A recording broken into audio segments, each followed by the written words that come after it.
Some royal names stretch further back than anyone first imagined.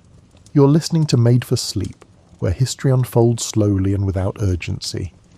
Tonight we explore royal bloodlines that were actually traced back to something older. Threads of ancestry that connected crowns to forgotten worlds long before written records began. Let the fire glow steady as the past settles into place. And if you'd like, let me know how you're doing in the comments and what time it is where you're listening from. Long before genealogy became a matter of dusty records and DNA tests, families remembered who they were through stories told by firelight, through patterns woven into fabric, through the way a king held his scepter or a queen wore her crown. The threads connecting rulers to their ancestors stretch back not just generations but millennia, carried forward by memory when writing failed, preserved in ritual when memory faltered. Tonight, you're going to follow those threads backward through time, discovering how royal families maintain their sense of continuity across centuries of upheaval, and what happened when modern science started checking their claims. You're standing in a mead hall somewhere in northern Europe around the year 600, though nobody here would call it that. The year doesn't matter to the people gathered around the central fire. What matters is the pattern of smoke rising toward the thatched roof, the weight of the Lord's arm around your shoulder, and the way the scop, the storyteller, clears his throat before beginning the evening's recitation. He doesn't start with recent events. He never does. Instead, his voice drops into a rhythmic cadence you've heard since childhood, words so familiar they feel like breathing. He begins with Woden, the god ancestor, then traces the line forward through names that blur together in the firelit darkness. Beldeg, Frealaf, Frituald. Each name receives the same measured attention, the same careful pronunciation. This isn't entertainment. This is remembering who you are. The Lord beside you mouths along with certain passages. So does his eldest son standing near the door. So does the old woman who tends the hearth. They're not just listening, they're reinforcing the pattern, making sure the words stay fixed in their collective memory. Because if the scope dies before teaching someone else the full genealogy, part of your people's identity dies with him. You notice how the recitation changes when it reaches more recent ancestors. The rhythm stays the same, but the stories grow longer and more detailed. The scop describes how your lord's great-grandfather fought off raiders from across the sea, how he built the first proper hall on this site, and how he married a woman from the southern valleys and brought her people into alliance. These stories have witnesses, people who remember the events themselves or heard about them from reliable sources. The older material, the part about Woden and his descendants, lives in a different category of truth. Important not because it can be verified, but because everyone agrees it matters. Outside, the winter wind tests the hall's walls. Inside, the genealogy continues its steady march forward through time. You realise that this recitation, performed several times each year, serves the same function as a written charter would in other lands. It establishes ownership, legitimacy, and connection to the land itself. When neighbouring lords challenge your lord's authority, they're not questioning his military strength. They're questioning whether his genealogy can stand against theirs. The one with the longer, more prestigious line of ancestors usually wins the argument without drawing a sword. The scope reaches the current generation. He names your lord, then his children in order of birth, then circles back to describe how the lord's marriage strengthened the genealogy by bringing in blood from another ancient line. He makes it sound like these two family trees were always meant to intertwine, as if the marriage were destiny rather than negotiation. Maybe he's right. Maybe when genealogies stretch back far enough, every noble family in the region connects to the same ancient sources. After the recitation, people drift toward the benches lining the walls. Someone passes around a drinking horn. The mood lightens. You hear the Lord's youngest daughter asking the scop about a name she didn't recognise. Was that Frithewald or Frithewulf? The scope answers patiently, repeating the section so she can hear it again. This is how the knowledge spreads, how it embeds itself in the community's memory. By the time she's grown, she'll be able to recite at least the main branch of the genealogy herself, and she'll teach it to her own children. You step outside for a moment, needing air. The stars overhead form their own genealogy, patterns passed down from generation to generation. Your people see different figures in those patterns than the Romans did, different than the people who lived here before your ancestors arrived. But everyone agrees that the sky matters, that the arrangement of lights overhead connects to the arrangement of families below. When you return to the hall, someone has started a different kind of song, one about a recent harvest and a neighbour's extremely stubborn ox. The genealogical recitation is over for tonight, but tomorrow, or the next time the community gathers, the scope will perform it again, maybe starting from a different point, maybe emphasising different connections. The repetition isn't boring, it's essential. It's how memory becomes fact, how a story becomes history, how a family maintains its identity across time. In other parts of the world, people are already writing these genealogies down. Christian monasteries are creating manuscripts that trace royal lines back through biblical ancestors all the way to Adam. Islamic scholars are compiling lineages that connect ruling families to the Prophet Muhammad. Chinese bureaucrats are maintaining official genealogies that stretch back thousands of years, each generation carefully recorded by court historians. But here, in this mead hall, the old method still works. The genealogy lives in breath and voice, renewed every time someone speaks it aloud. You settle back onto your bench and accept another round from the drinking horn. The Scop has started a new story, this one about a dragon and a cursed treasure. But even this tale contains genealogical information. The hero is identified by his ancestry before he's identified by his deeds. His father's name, his father's father's name. These matter more than his skill with a sword. When he defeats the dragon, he's not just proving his personal courage, he's living up to the reputation built by everyone who came before him. You're in a different time now, a different place. The air smells of frankincense and old parchment. You're standing in a scriptorium attached to a monastery in what will someday be called England, watching a monk carefully copy a genealogy onto treated calf skin. The year is around 750, and Christianity has been established in this region for several generations, which means the old genealogies need updating. The monk works slowly, forming each letter with deliberate precision. You can see where he's incorporated the older material, the native genealogy that traces the current king back through Woden, and where he's added new information. The genealogy no longer stops at Woden. It continues backward, connecting the god ancestor to biblical figures, eventually reaching Noah, then Adam.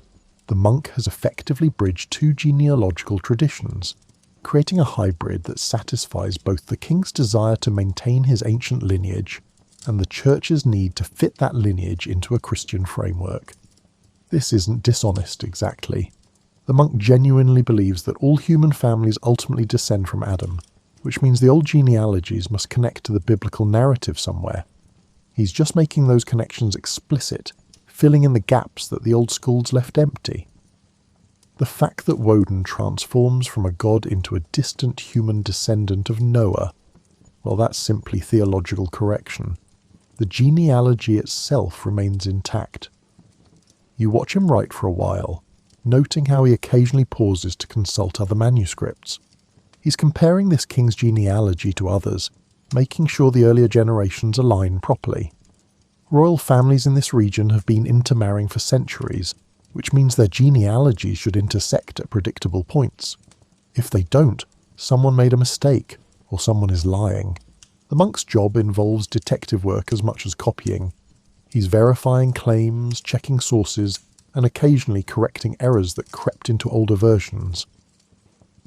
The afternoon light shifts, coming through the scriptorium's narrow window at a steeper angle. The monk lights a lamp, adjusting its position to avoid shadows on his work. He's reached a difficult section now, a place where two different versions of the genealogy contradict each other. One manuscript says the king's great-great-grandfather was named Cuthwine, another calls him Cutha. These might be the same person known by different names, Or they might be two different people who got conflated over time, or one version might simply be wrong. The monk chooses Cuthwine, making a small mark in the margin to indicate his decision. Later, if someone questions this choice, he can point to his sources and explain his reasoning. But the genealogy itself presents no doubts. It flows from generation to generation with confident authority, as if every connection were absolutely certain. You realise that this manuscript, once completed, will become the authoritative version of the king's genealogy. Future copyists will rely on it, reproducing its decisions, its corrections, its particular blend of oral tradition and Christian learning. The monk isn't just recording history, he's shaping it, determining which version of the past will be remembered. He finishes a section and pauses to rest his hand. You notice how carefully he's avoided embellishment. Later medieval genealogies will include elaborate stories about each ancestor, but this early manuscript sticks to names and basic relationships. The monk trusts that people already know the stories. His job is simply to fix the sequence in permanent form, permanent but not unchangeable. You've seen other genealogies in this scriptorium, older ones, where later scribes added notes in the margins or inserted additional ancestors between existing names. Genealogy remains a living practice even after it's written down. Each generation updates the record, adding themselves to the chain, occasionally revising earlier sections when new information comes to light. The monk returns to his work. Outside, you can hear evening prayers beginning in the monastery church. Soon, he'll have to set aside his copying and join his brothers, but for now he continues forming letters, building the genealogical chain one name at a time. This particular king will never see this manuscript. It's been created for his grandson's court. But the work matters anyway. It establishes continuity, proves legitimacy, and connects the present to a past so distant it blurs into myth. You leave the scriptorium as the light fades. In the church, monks are chanting psalms that also contain genealogies, the lineage of Christ, traced back through David, through Abraham, through Noah, and through Adam. The pattern repeats at every scale. Families defining themselves through ancestry, individuals finding meaning in their place within a larger chain of being. Whether the genealogy is spoken by a scop in a mead hall or copied by a monk in a scriptorium, the function remains the same. It answers the fundamental question of who you are by showing you where you came from. You're examining a tapestry now, though calling it a tapestry feels inadequate for something this complex. You're in a castle somewhere in what will become France. Year 1100 and something, and the textile hanging before you represents 3 centuries of dynastic history without including a single word. The weaver used colours to indicate different family lines.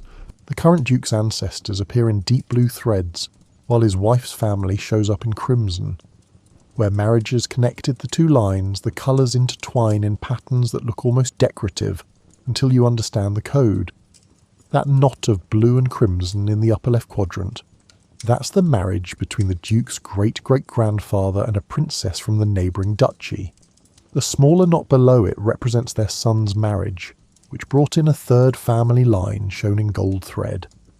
You trace the pattern downward, watching how the colours branch and merge, split and rejoin. Occasionally a line ends abruptly, a family dying out, a marriage that produced no surviving heirs. The weaver handled these extinctions delicately, letting the thread fade rather than cutting it off sharply. It's a kindness, a way of acknowledging that these families still mattered even though they left no descendants. The bottom section of the tapestry, representing the current generation, remains partially unfinished. The Duke has 3 children so far, but his wife is young enough to bear more. The weaver left space for additional threads, ready to incorporate new births as they occur. This tapestry isn't a static record. It's a living document that grows with the family. Around the edges, the weaver included smaller symbols. A tiny castle marks where the family's power originated. A ship indicates an ancestor who came from across the sea.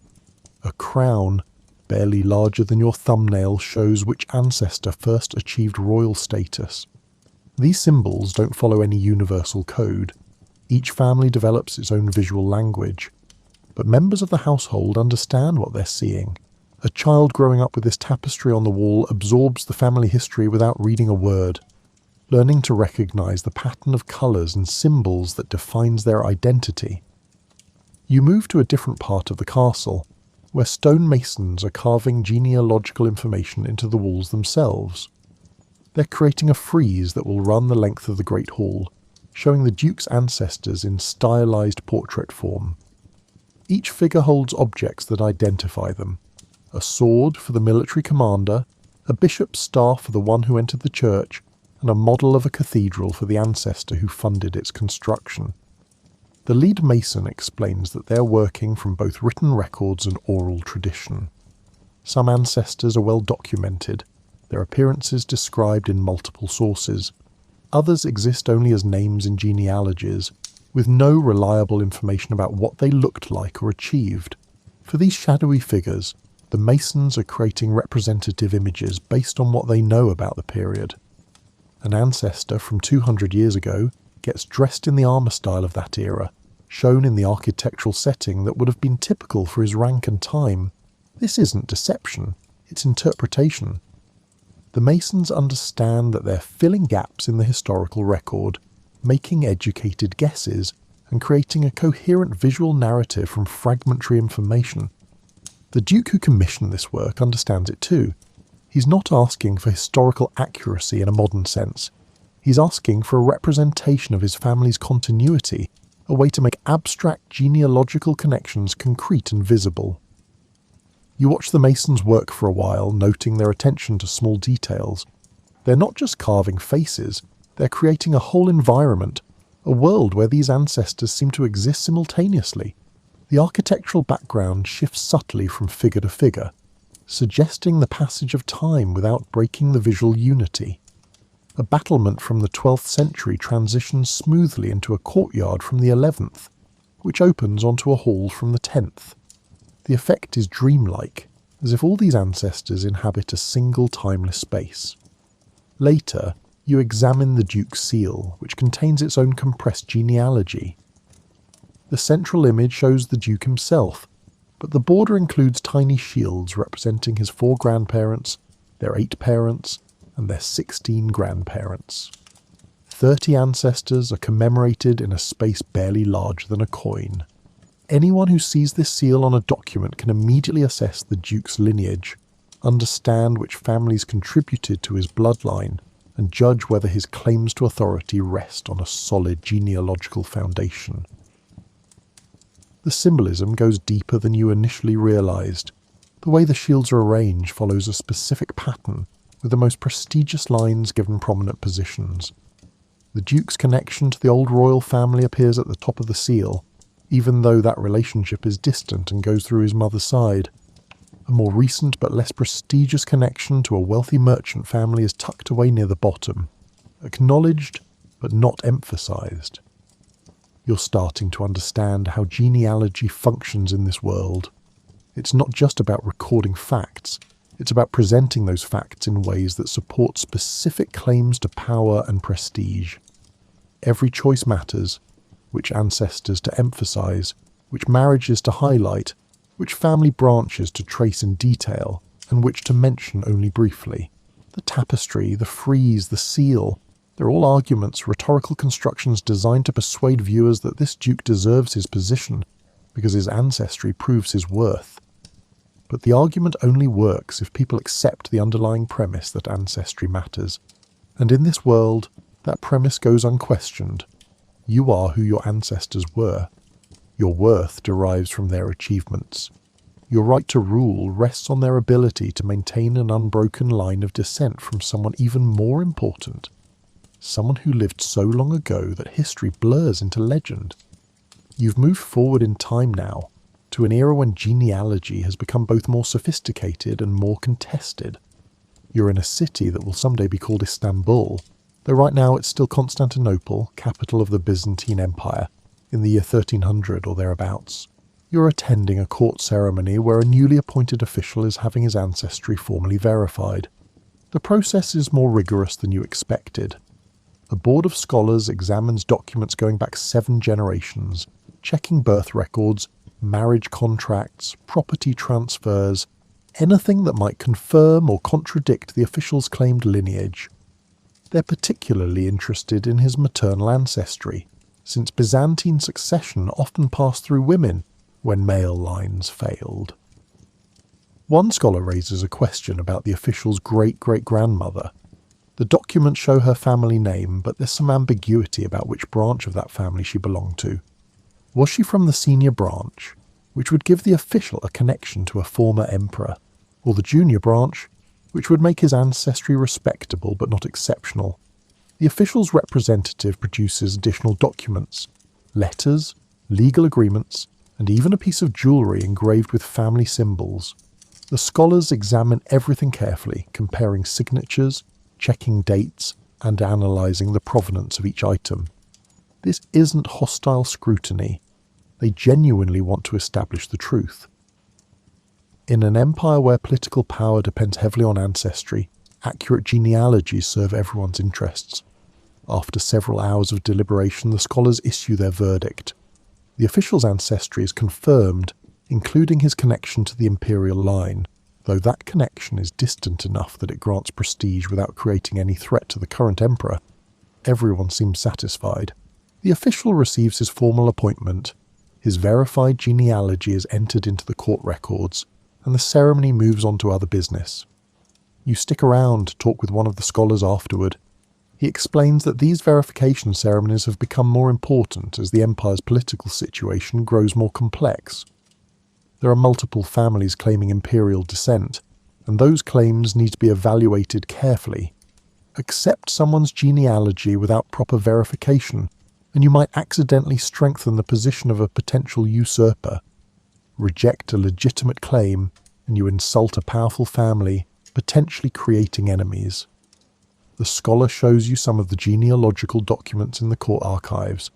They're remarkably detailed, tracing not just direct lines of descent but also collateral branches, documenting marriages between different noble families, noting which lines have died out and which remain active. The Byzantines have been maintaining these records for centuries, creating what amounts to a comprehensive database of aristocratic ancestry. But even here, with all this documentation, the older genealogies become less reliable. The scholar points to a manuscript claiming to trace several current families back to Roman senators from the classical period. The connections might be accurate, there's no obvious reason to doubt them, but the documentation from that era is sparse, and some of the claimed relationships rest on tradition rather than verifiable records. The scholar includes them in the genealogies because excluding them would insult the families involved, but he's quietly skeptical about whether all these ancient connections are real. You ask about how genealogies get updated when new information emerges. The scholar brightens. This is clearly his favourite topic. He describes a case from 20 years ago where someone discovered a cache of old marriage contracts that proved 2 noble families were more closely related than anyone realised. The genealogies had to be revised, which meant recalculating various people's relationships to the imperial line, which in turn affected their positions in the court hierarchy. Several families saw their status rise, a few saw it fall. The whole process took months and generated enormous political tension. As you're talking, a young clerk approaches with a question about a genealogy he's copying. There's an inconsistency between 2 different versions, and he's not sure which one to follow.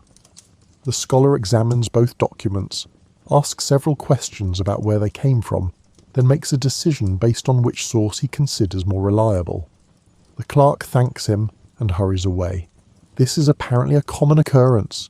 Genealogies require constant maintenance, constant correction, and constant updating. You're beginning to see how genealogy functions as a form of social infrastructure in complex societies. It's not just about remembering ancestors, it's about organising the present, determining who has authority over whom, establishing hierarchies, and resolving disputes. When two nobles argue about which one should take precedence at a court ceremony, they're essentially arguing about genealogy, whose ancestry is more prestigious, whose connection to the imperial line is closer, whose family has been serving the empire longer. The scholar has to leave for another appointment, but before he goes, he shows you one more document.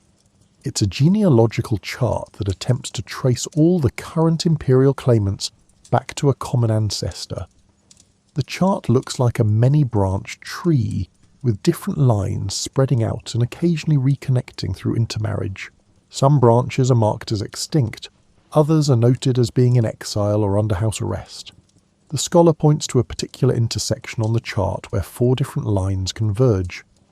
That marriage, he says, was supposed to unite the empire and end all the succession disputes. Instead, it just made the genealogies more complicated. You study the chart a while longer after he leaves. The pattern reminds you of the tapestry you saw in France, colours interweaving in complex ways, creating a whole greater than any individual thread. But this chart is trying to capture something more ambitious, not just one family's history, but the relationship between dozens of families across centuries of Byzantine politics. It's a map of power rendered in genealogical form. You're in a mountain valley now, somewhere in the Caucasus region, year 1600 and a bit more.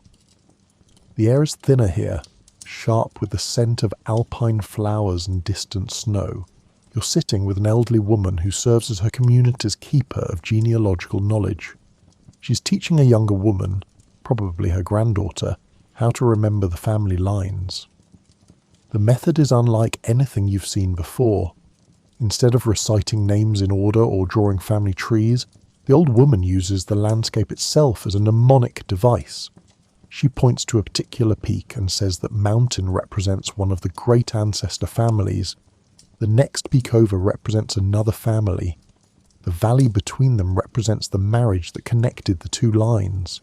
The river running through that valley represents the children from that marriage, flowing down through generations. The younger woman nods, clearly familiar with this technique. The old woman continues, mapping the entire genealogy onto the visible landscape. That glacier represents a family that maintained its purity, never intermarrying with outsiders. That waterfall represents a particularly fertile marriage that produced many children. That dead tree represents a line that ended. Every feature of the familiar landscape becomes a reminder, a way to organize and recall complex genealogical information. You're watching a memory technique so old it probably predates writing, maybe predates agriculture. When the environment stays relatively stable and people live in the same place for generations, the landscape becomes an archive. You don't need manuscripts or monuments. You have mountains, rivers, forests, and landmarks that persist across time. The genealogy lives in the relationship between the observer and the observed world. The old woman shifts to a different topic. She's now teaching her granddaughter about deeper time, the era before individual families can be distinguished, when the whole community descended from a small number of founding ancestors. These ancient figures exist in a realm between history and myth. She names them, describes their characteristics, and explains how different aspects of the community's identity descend from different ancestors. One ancient mother is remembered for her wisdom, so families who trace their descent through her are expected to produce scholars and advisors. Another is remembered for her strength, so her descendants tend toward military leadership. This is genealogy functioning at the level of tribal or clan identity, rather than individual families. The old woman explains that everyone in the valley can trace their ancestry back to these founding figures if they go back far enough. The genealogies aren't competing, they're interlocking, creating a single large family with internal subdivisions. When marriages are arranged, people consult these genealogies to make sure they're not accidentally marrying too close a relative.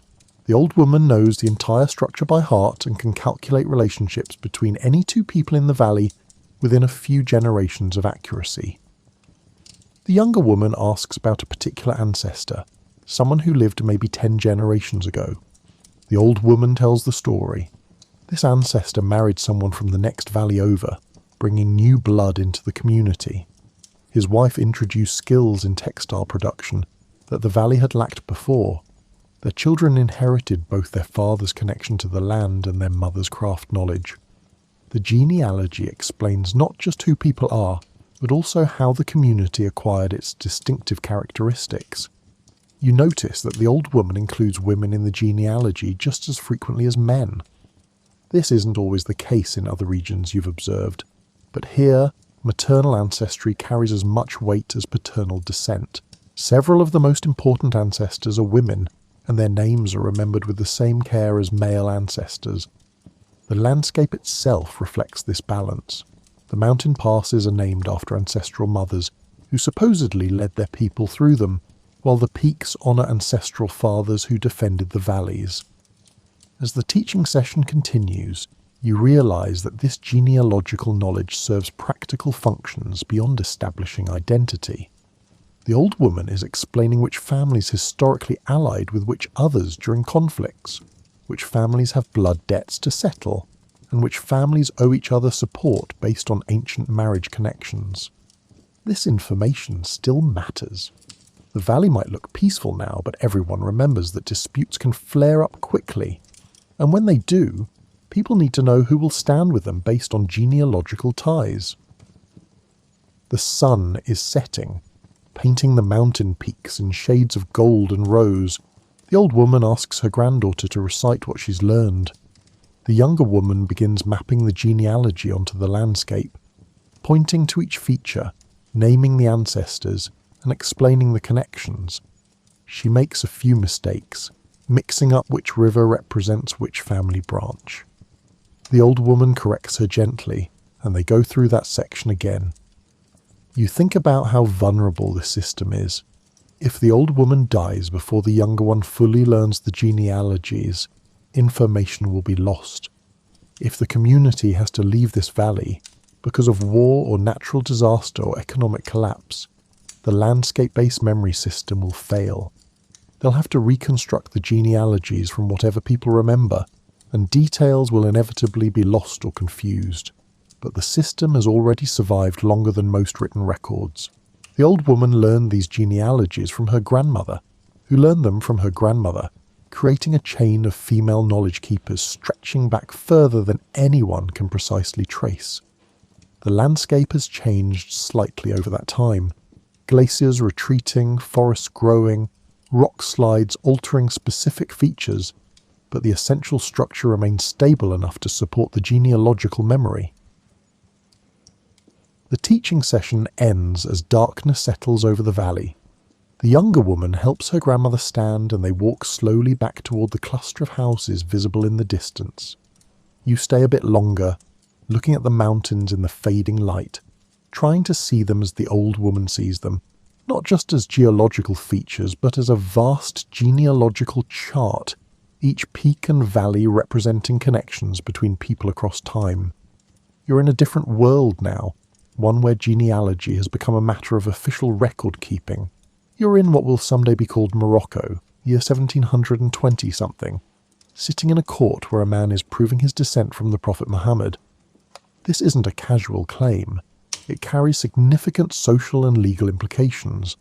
Families with documented prophetic descent, known as sharifs, receive certain privileges and are expected to maintain higher standards of religious behaviour.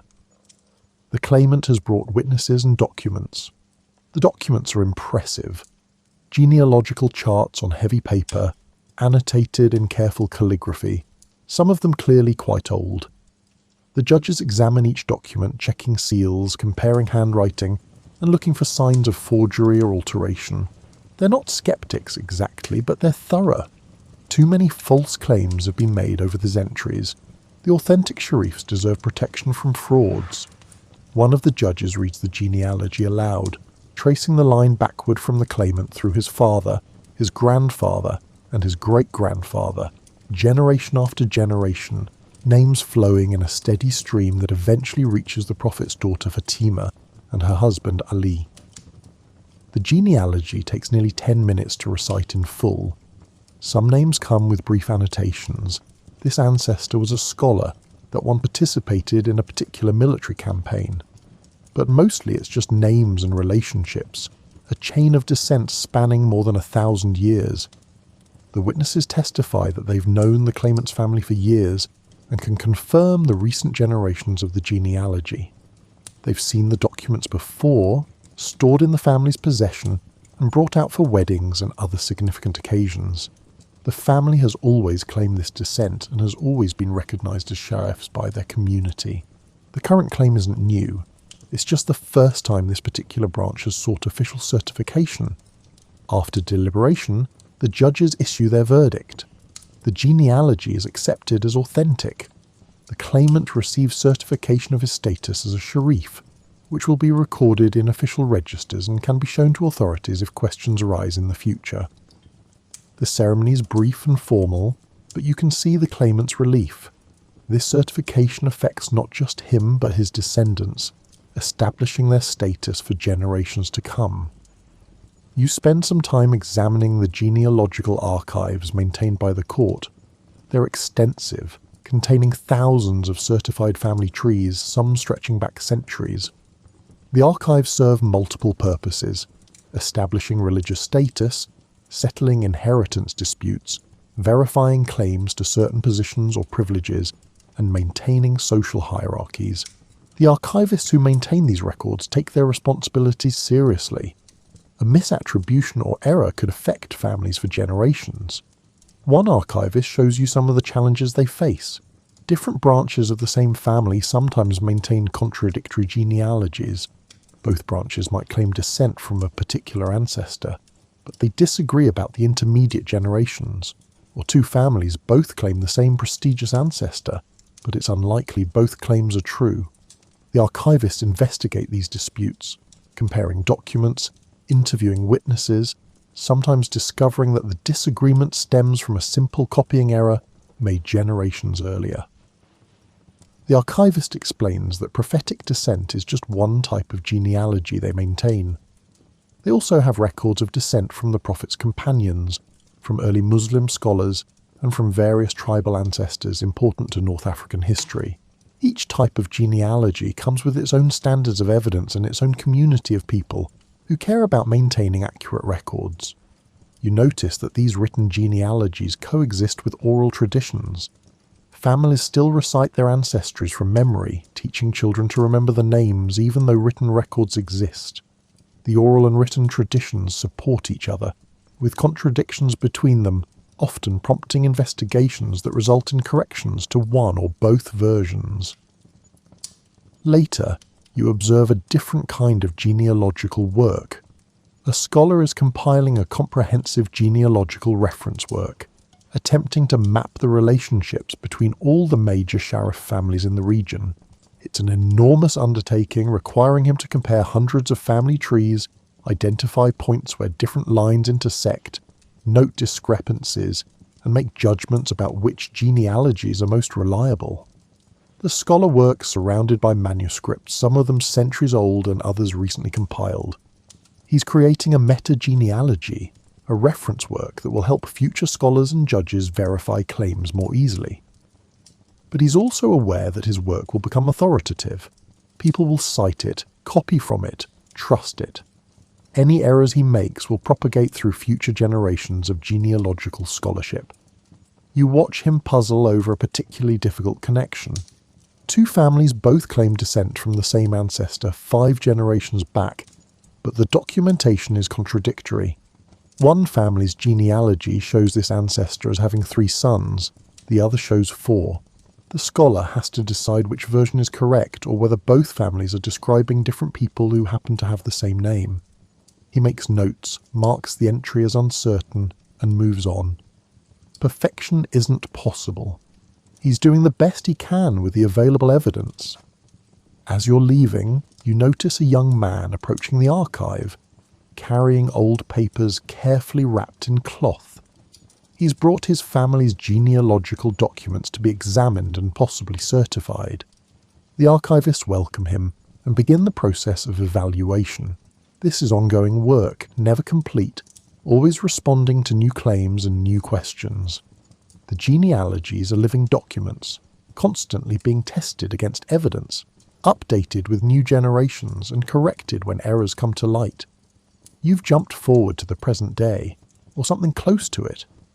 You're in a genetics laboratory where researchers are testing blood samples against historical genealogical claims. The scientist explaining the work to you is careful not to oversell what DNA testing can actually tell you about ancestry. It's powerful, yes, but it has limitations. She shows you results from a project that tested people claiming descent from a medieval king. The historical genealogies were clear. Dozens of families traced their lineage back to this particular ruler, and the connection seemed well documented.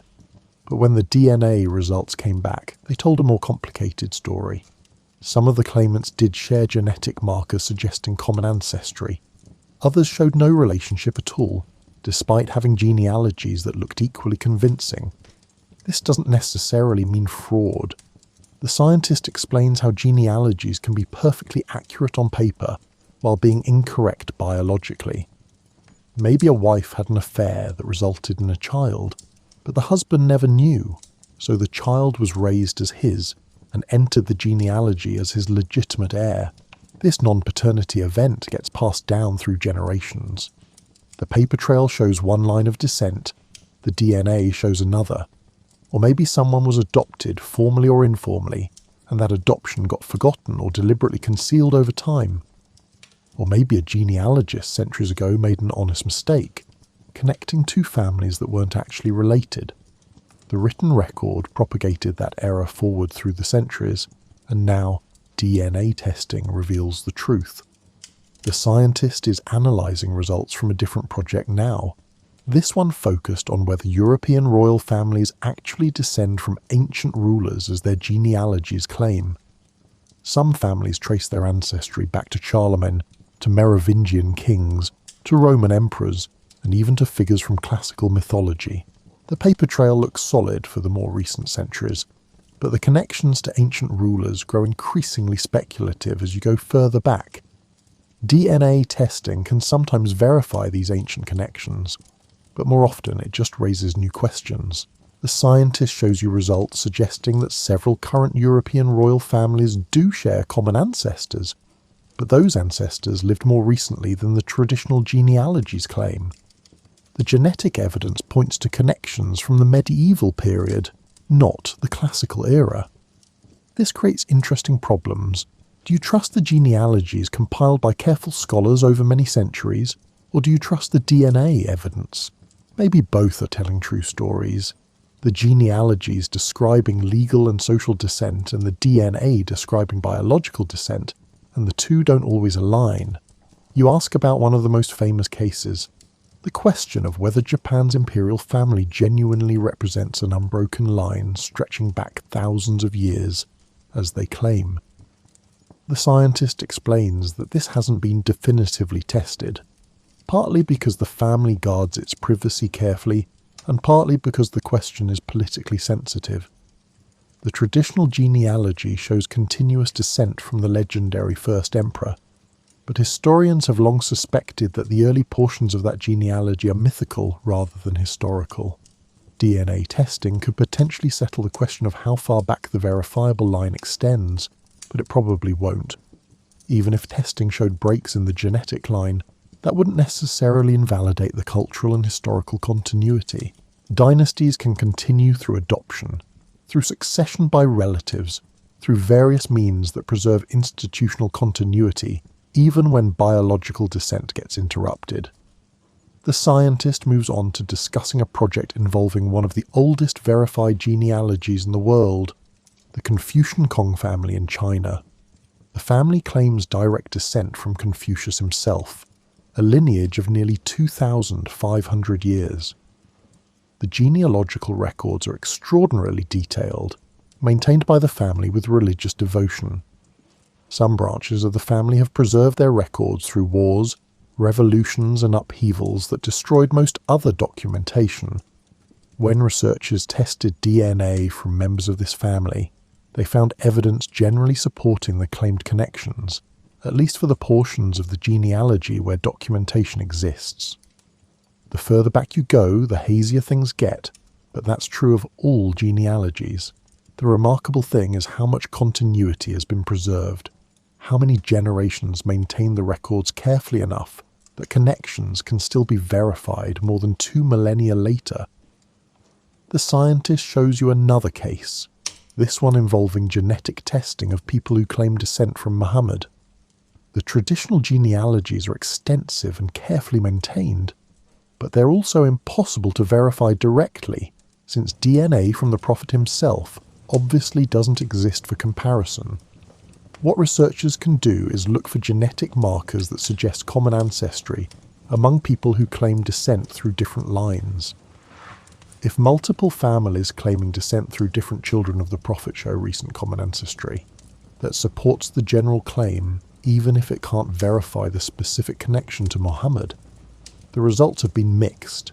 Some claim Sharif families do show genetic relationships, suggesting common ancestry several dozen generations back, roughly the right time frame for descent from a 7th century ancestor.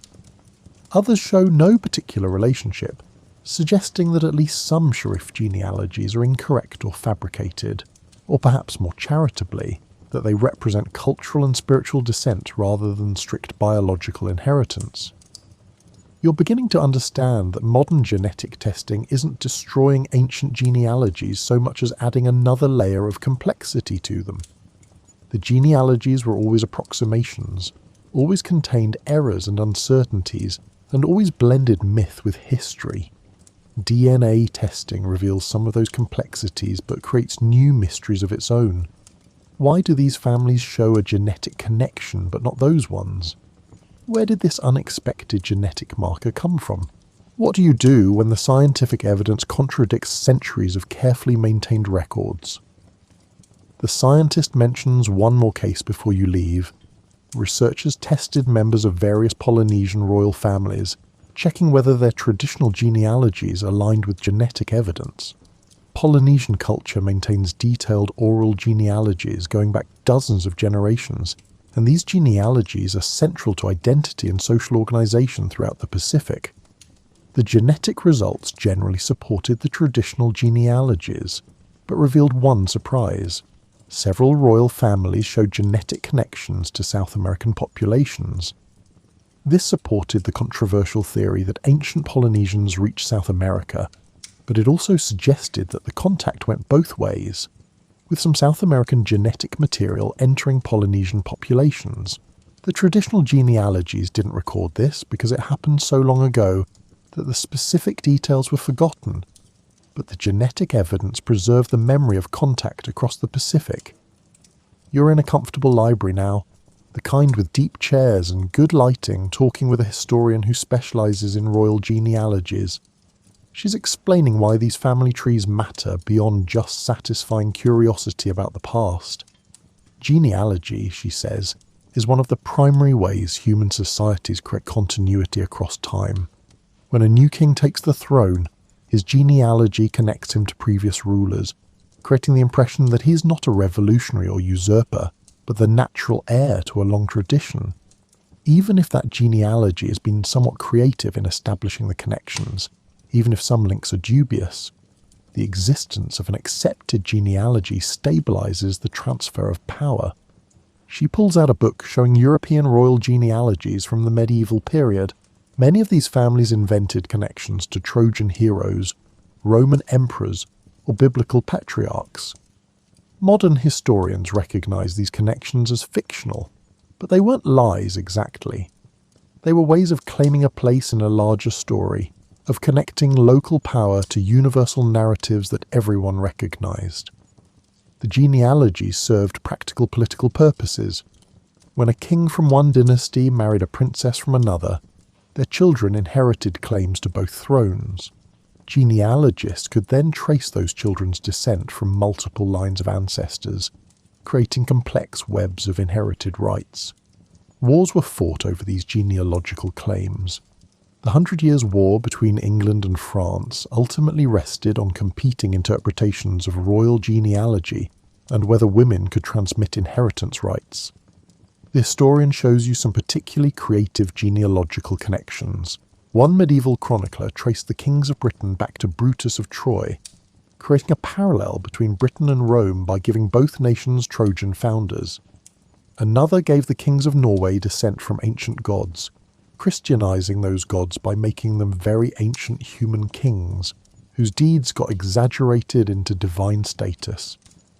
These weren't seen as forgeries, they were genealogical interpretations, ways of understanding how the past connected to the present. You ask about the Japanese imperial family again, and the historian provides more context. The traditional genealogy claims the family descends from the sun goddess Amaterasu, with an unbroken line of succession from the first emperor, Jimmu, in 660 BCE to the present. Modern scholars are skeptical about the early emperors, suspecting the prehistorical portions of the genealogy were created to establish legitimacy for later rulers. But the cultural continuity is real. Whether or not the biological line is unbroken, the institution has maintained itself for an extraordinarily long period. The same pattern appears in other cultures. Ethiopian emperors claim descent from Solomon and the Queen of Sheba, a genealogy that combined biblical authority with Ethiopian history. The connection might not be literally true, but it established the emperor's position within both Jewish and Christian religious frameworks, while maintaining distinctively Ethiopian traditions. The historian explains how these genealogies changed meaning over time. In some periods, divine or legendary ancestry was considered most prestigious. Later, as societies became more historical-minded, rulers emphasized their connections to verified historical figures instead. But the function remained the same, using genealogy to establish authority, create continuity, and connect the present to a past that people respected. She shows you examples of how genealogies were revised when political circumstances changed. When new dynasties came to power, they often created genealogies connecting themselves to previous ruling families, sometimes through quite distant relationships. A claim like, "My great-great-great-grandmother was the third cousin of the last legitimate king," might seem thin, but in a world where genealogy determined legitimacy, even tenuous connections mattered. You talk about memory versus record, oral versus written genealogies. The historian explains that both systems have strengths and weaknesses. Oral genealogies are flexible, adapting to new circumstances, incorporating new information, and correcting errors as they're discovered. But they're also vulnerable to deliberate manipulation and honest forgetting. Written genealogies become fixed and authoritative. But once errors enter the written record, they persist across centuries, and correcting them becomes almost impossible. The best genealogical traditions combined both approaches. People maintained written records as authoritative sources, while also preserving oral traditions that provided context, explained relationships, and kept the genealogies alive in community memory. When contradictions emerged between oral and written versions, the community had to decide which to trust. Usually the written version for formal purposes, but the oral version often retained influence in how people actually understood their relationships.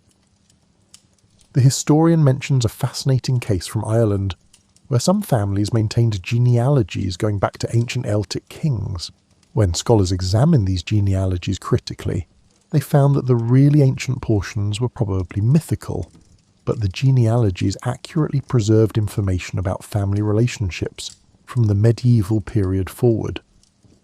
The families had grafted their actual genealogy onto an imagined ancient ancestry, creating a hybrid that served their needs for both historical accuracy and mythological prestige. This pattern repeats globally. Chinese families would trace their ancestry back to historical figures, but then extend those genealogies even further to legendary emperors or cultural heroes. The break between history and myth wasn't always clear. Sometimes the line blurred across several generations. What mattered was the overall pattern showing continuous descent from figures of significance. The historian shifts to talking about how genealogy functions in societies without hereditary monarchies, even in republics, even in societies that theoretically reject aristocracy. Genealogy continues mattering. People trace their descent from founders, from signers of important documents, from participants in crucial historical moments.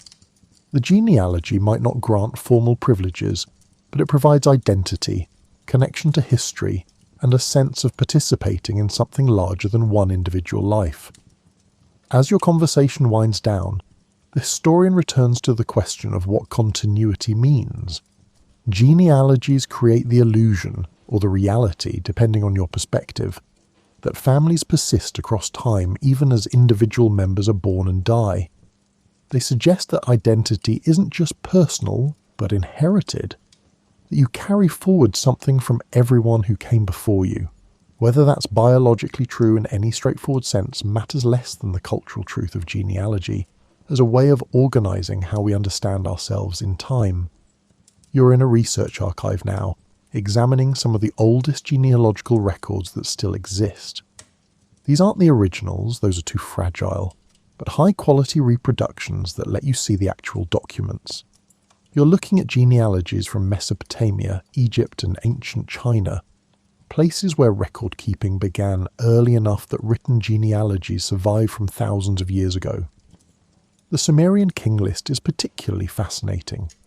It begins with mythical rulers who supposedly reigned for thousands of years each, gradually transitions to more plausible reign lengths, and eventually reaches historical kings, whose existence can be verified through archaeological evidence. You can see the moment where history emerges from myth, where the genealogy shifts from symbolic time to chronological time. An expert joins you, someone who specializes in these ancient records. She explains that the mythical portions of these genealogies weren't deceptions. They represented a different way of thinking about time and legitimacy.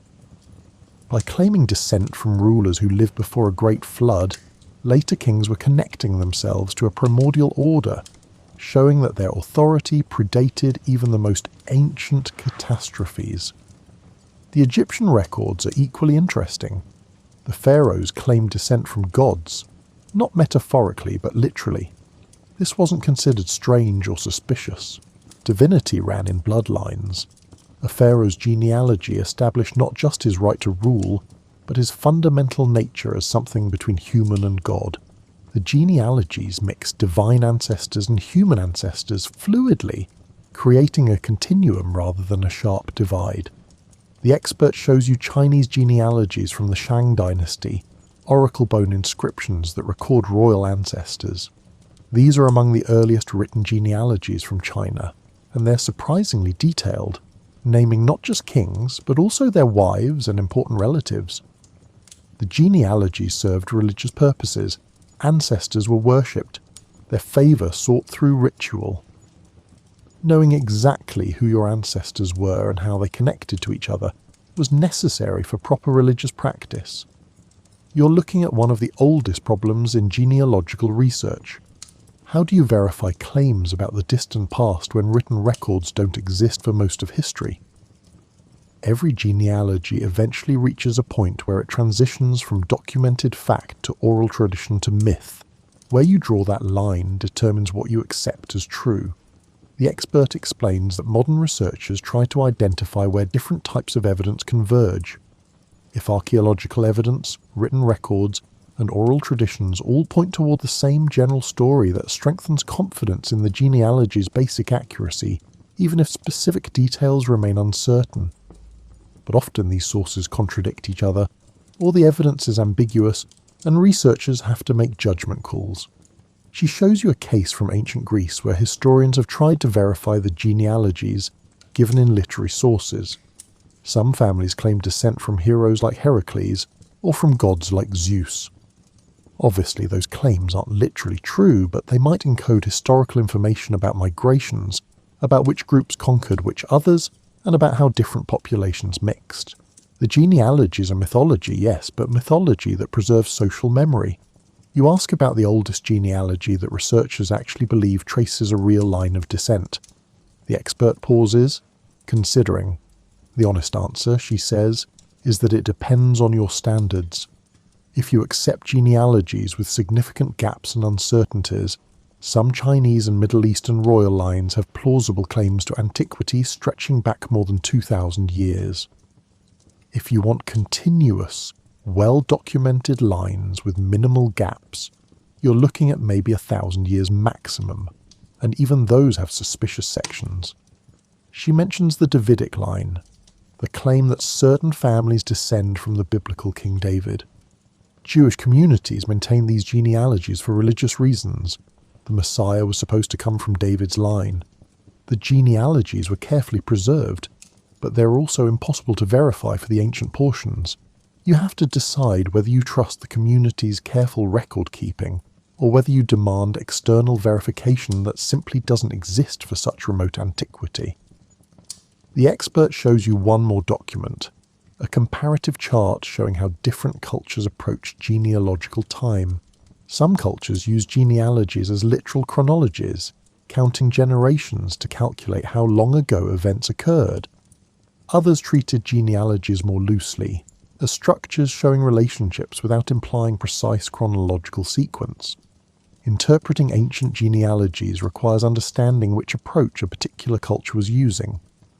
You realize that the deeper you go into the past, the more genealogy blurs with mythology, with cultural memory, with symbolic representations of identity that aren't meant to be taken literally. But that doesn't make them false exactly, just true in a different way than modern genealogies try to be. They're preserving the memory of connection, of continuity, of participation in a story that extends far beyond any individual lifetime. You're sitting quietly now, letting everything settle. You've travelled through different times and places, seen genealogy function in different ways, and watched how families maintained their sense of identity across generations despite upheaval, migration, war, revolution, and all the other forces that should have broken those chains of memory. What stays with you is how much effort it took. The Scops memorizing hundreds of names, the monks carefully copying manuscripts, the weavers encoding family histories in thread, the archivists maintaining vast collections of genealogical records, and the elders teaching children to read ancestry in landscapes. All that labour invested in remembering, in maintaining connection across time. And for what? Not just political power, though that mattered. Not just inheritance rights, though those were important. Something deeper. The human need to be part of a story that extends beyond your own brief life, to know that you descend from people who mattered, and to believe that your own life connects forward to descendants who'll remember you. The genealogies created continuity where none would otherwise exist. They linked generation to generation, turning the endless succession of births and deaths into a meaningful pattern. They suggested that families persist, that identity endures, that something essential passes from ancestor to descendant across the centuries. Modern research often exposes problems in these genealogies. DNA testing reveals unexpected connections and disproves old claims. Historical scholarship identifies errors, myth-making, and deliberate falsification, but even when specific genealogies fail verification, the broader pattern holds. Humans have always used ancestry to understand themselves, have always maintained traditions that connect them to the past, and have always told stories about where they came from as a way of understanding who they are. You think about the landscape-based genealogies in that mountain valley, how the peaks and rivers and forests encoded family history. If that community has to leave, the genealogies encoded in the landscape will be lost.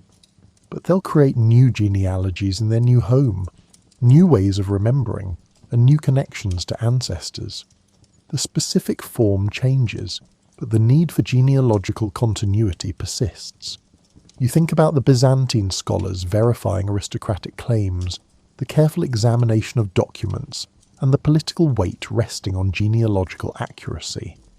All those verified families are gone now, their genealogies preserved only in archives that few people consult. But the pattern continues. People still verify ancestry, still care about connections to the past, still use genealogy to establish identity and belonging. You think about the Japanese imperial family's claim to unbroken descent across millennia.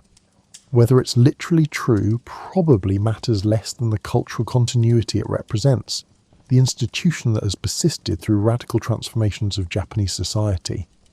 The genealogy is real even if all its specific claims can't be verified. You think about the Irish families grafting their actual history onto imagined connections to ancient Celtic kings. It seems dishonest until you realise they were simply doing what every culture does, connecting their story to larger stories they respected, creating genealogical narratives that made sense of their place in the world. The genealogies were always imperfect. Memory failed, documents were lost, errors crept in, and political pressures influenced what got recorded and how. But the effort to maintain genealogical continuity persisted because the alternative, seeing yourself as disconnected from the past, as emerging from nowhere, as having no story beyond your own individual existence, was unbearable. You realise that genealogy isn't really about the past. It's about the present's relationship with the past, about how we use ancestry to understand ourselves, about the stories we tell to create meaning from the endless succession of generations. The genealogies that survive are the ones that serve this purpose successfully, that helped families and communities maintain identity across time. Even now, even in societies that theoretically reject hereditary privilege, genealogy persists. People research their family trees, submit DNA samples to ancestry databases, and visit places their ancestors lived. The technology changes, the methods grow more sophisticated, but the underlying impulse remains constant, the need to know where you came from, to see yourself as part of a larger pattern extending through time. The genealogies that traced royal families back to gods or heroes weren't fundamentally different from this modern genealogical research. Both represent the human need for connection to the past, for stories that explain identity, for participation in narratives larger than individual existence. The old genealogies just embedded that need in political and religious frameworks we no longer accept, while modern genealogy embeds it in scientific and historical frameworks that feel more legitimate to us. But the need itself hasn't changed. You are who your ancestors were, not in any simple biological sense, but in the complex web of inheritance, cultural, social, linguistic, genetic, that makes you part of traditions extending backward through time. Genealogy maps those connections, makes them visible, and turns abstract continuity into concrete relationships between named individuals across generations. The night is quiet now. Outside your window, the world continues its endless transformation, each moment flowing into the next, each generation replacing the one before. But genealogy suggests another way of thinking about time, not as pure flow, but as pattern, not as loss, but as transmission, not as disconnection, but as participation in chains of descent that link you to everyone who came before. The royal bloodlines that were actually traced back to something older weren't just political fictions. They were attempts to make visible the reality that everyone descends from people who came before, that identity emerges from history, that you carry forward something from ancestors you'll never meet. The specific claims might be questionable, the genealogies might contain errors, and the connections might be more symbolic than literal. But the deeper truth remains. You are part of a story that began long before your birth and will continue long after your death, and genealogy is how humans have always tried to tell that story.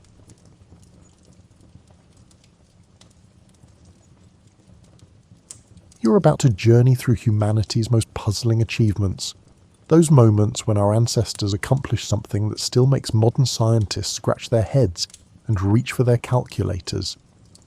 This isn't a story of aliens or mysticism, but rather of clever people solving problems with whatever they had at hand, leaving behind creations that whisper questions across the centuries. Settle in as we explore the quiet ingenuity that predated laboratories, the patient craftsmanship that defies easy explanation, and the knowledge that travelled through skilled hands rather than published papers. Picture yourself standing in the Egyptian desert around 2500 BCE, watching workers position a limestone block that weighs as much as a school bus. The block slides into place with barely a finger's width of gap between it and its neighbour. You can't see any mortar, just stone touching stone with the kind of precision that would make a modern mason weep with envy. The Great Pyramid of Giza rises before you, its surface smooth as polished glass under the desert sun. Over 2 million blocks went into its construction, each one cut and placed with an accuracy that engineers today measure in fractions of millimeters. The whole structure sits level to within just 2 centimeters across its 13-acre base. That's roughly the thickness of your thumb spread across an area larger than 7 football fields. Nobody's quite sure how they managed it. You walk closer, running your hand along the base stones. Each block fits against its neighbours so snugly that you couldn't slip a playing card between them. The builders achieved this without modern surveying equipment, without laser levels, and without spirit levels filled with alcohol. They had copper tools, stone pounders, and an understanding of geometry that makes you wonder what else they knew that didn't survive in their written records. The internal chambers present their own mysteries. The Grand Gallery rises at a precise 26-degree angle, its corbelled ceiling creating a space that feels almost like a cathedral carved from stone. The blocks forming this passage weigh several tons each, yet they're positioned with the kind of accuracy you'd expect from someone assembling a watch, not a mountain. Modern researchers have proposed dozens of theories about construction methods. Ramps feature prominently: straight ramps, spiral ramps, internal ramps, ramps made of sand, and ramps made of brick. Each theory solves some problems while creating others. A straight ramp long enough and gentle enough to drag blocks to the pyramid's peak would require more material than the pyramid itself. Internal ramps leave questions about how workers manoeuvred in confined spaces. External spiral ramps might explain access but complicate the question of achieving such precise angles and alignments. Some engineers suggest the Egyptians used a form of concrete, pouring a limestone mixture into moulds rather than dragging cut blocks. The theory would explain the precision. Pouring is easier than positioning, but analysis of the stones shows natural limestone, complete with fossils and geological features that concrete wouldn't contain. The blocks were definitely quarried, definitely transported, and definitely lifted into place. Then there's the question of time. According to ancient historians, the Great Pyramid took about 20 years to complete. That sounds like plenty of time until you do the arithmetic. 2,300,000 blocks divided by 20 years means roughly 115,000 blocks per year. Divide that by the number of days workers could actually work, accounting for floods, festivals, and the basic fact that even the most dedicated stonemason needs to sleep occasionally. And you're looking at placing a block every 2 to 3 minutes, around the clock, for 2 decades. You watch the sun set behind the pyramid, painting its limestone face in shades of amber and rose. The ancient builders aligned the structure almost perfectly with true north. Not magnetic north, which wanders, but true north, determined by the stars. The error measures less than 1/15 of a degree. They achieved this accuracy 46 centuries before GPS satellites started orbiting overhead. The 4 sides of the pyramid's base each measure about 230 meters long, and they match each other to within 20 centimeters. That's less error than you'd probably make measuring your living room with a tape measure. The ancient surveyors accomplished this across distances longer than 2 football fields, using tools that archaeologists have found in tomb paintings: wooden set squares, plumb bobs, and lengths of rope. Inside the king's chamber, you'd find blocks of red granite that travelled from quarries 500 miles up the Nile. Each granite block weighs between 25 and 80 tons, as much as a locomotive. How did workers move these monsters onto boats, off boats, and then up into the heart of the pyramid? The question gets more interesting when you learn that the chamber's granite ceiling beams show no signs of sagging after 46 centuries supporting thousands of tons of stone overhead. Engineers have tried to calculate the forces and stresses involved. The numbers work, barely, if you assume the builders understood engineering principles that wouldn't be formally described for thousands of years. They needed to grasp load distribution, material strength, and structural mechanics. They couldn't test these theories with computer models or calculate them with advanced mathematics. They figured it out through observation, experience, and probably more than a few spectacular failures that didn't survive in the historical record. The subsidiary pyramids and temples surrounding the main structure add more questions. The mortuary temple features massive pillars cut from single pieces of granite. The precision required to shape these pillars without shattering them exceeds what you'd expect from copper tools and sand abrasives. Yet there they stand, their surfaces still showing the marks of ancient tools. Modern attempts to replicate pyramid construction using ancient methods have produced mixed results. Teams have successfully moved large blocks using wooden sledges, rope and water to lubricate sand. They've cut limestone with copper saws and Mohenjo-daro used by ancient quarrymen, but nobody's yet demonstrated the ability to maintain pyramid-level precision while working at pyramid-level speed. The experimental blocks tend to be rougher, the gaps wider, and the alignment less exact. This doesn't mean the ancient Egyptians had lost technology or secret knowledge. It suggests something perhaps more remarkable. They developed a level of organised craftsmanship that modern civilization, for all its technological advantages, finds difficult to coordinate. Thousands of workers, all trained to extremely high standards, all working in concert, all maintaining precision across years of continuous construction. You think about the planning involved. Someone had to organise quarrying operations, boat transport, construction sequencing, worker housing, food supply, tool manufacture and maintenance. Someone had to train the workers, inspect their output and solve problems as they arose. The logistics of building a pyramid might be as impressive as the engineering. The night deepens and stars appear above the desert. The ancient builders used these same stars to align their creation. They watched the northern sky, tracked the circumpolar stars that never set, and somehow translated those observations into the cardinal alignments that still impress surveyors today. No textbooks explained the method. No blueprints survived to show their calculations. They figured it out and achieved it, and then the specific techniques apparently vanished, leaving later civilizations to puzzle over how it was done.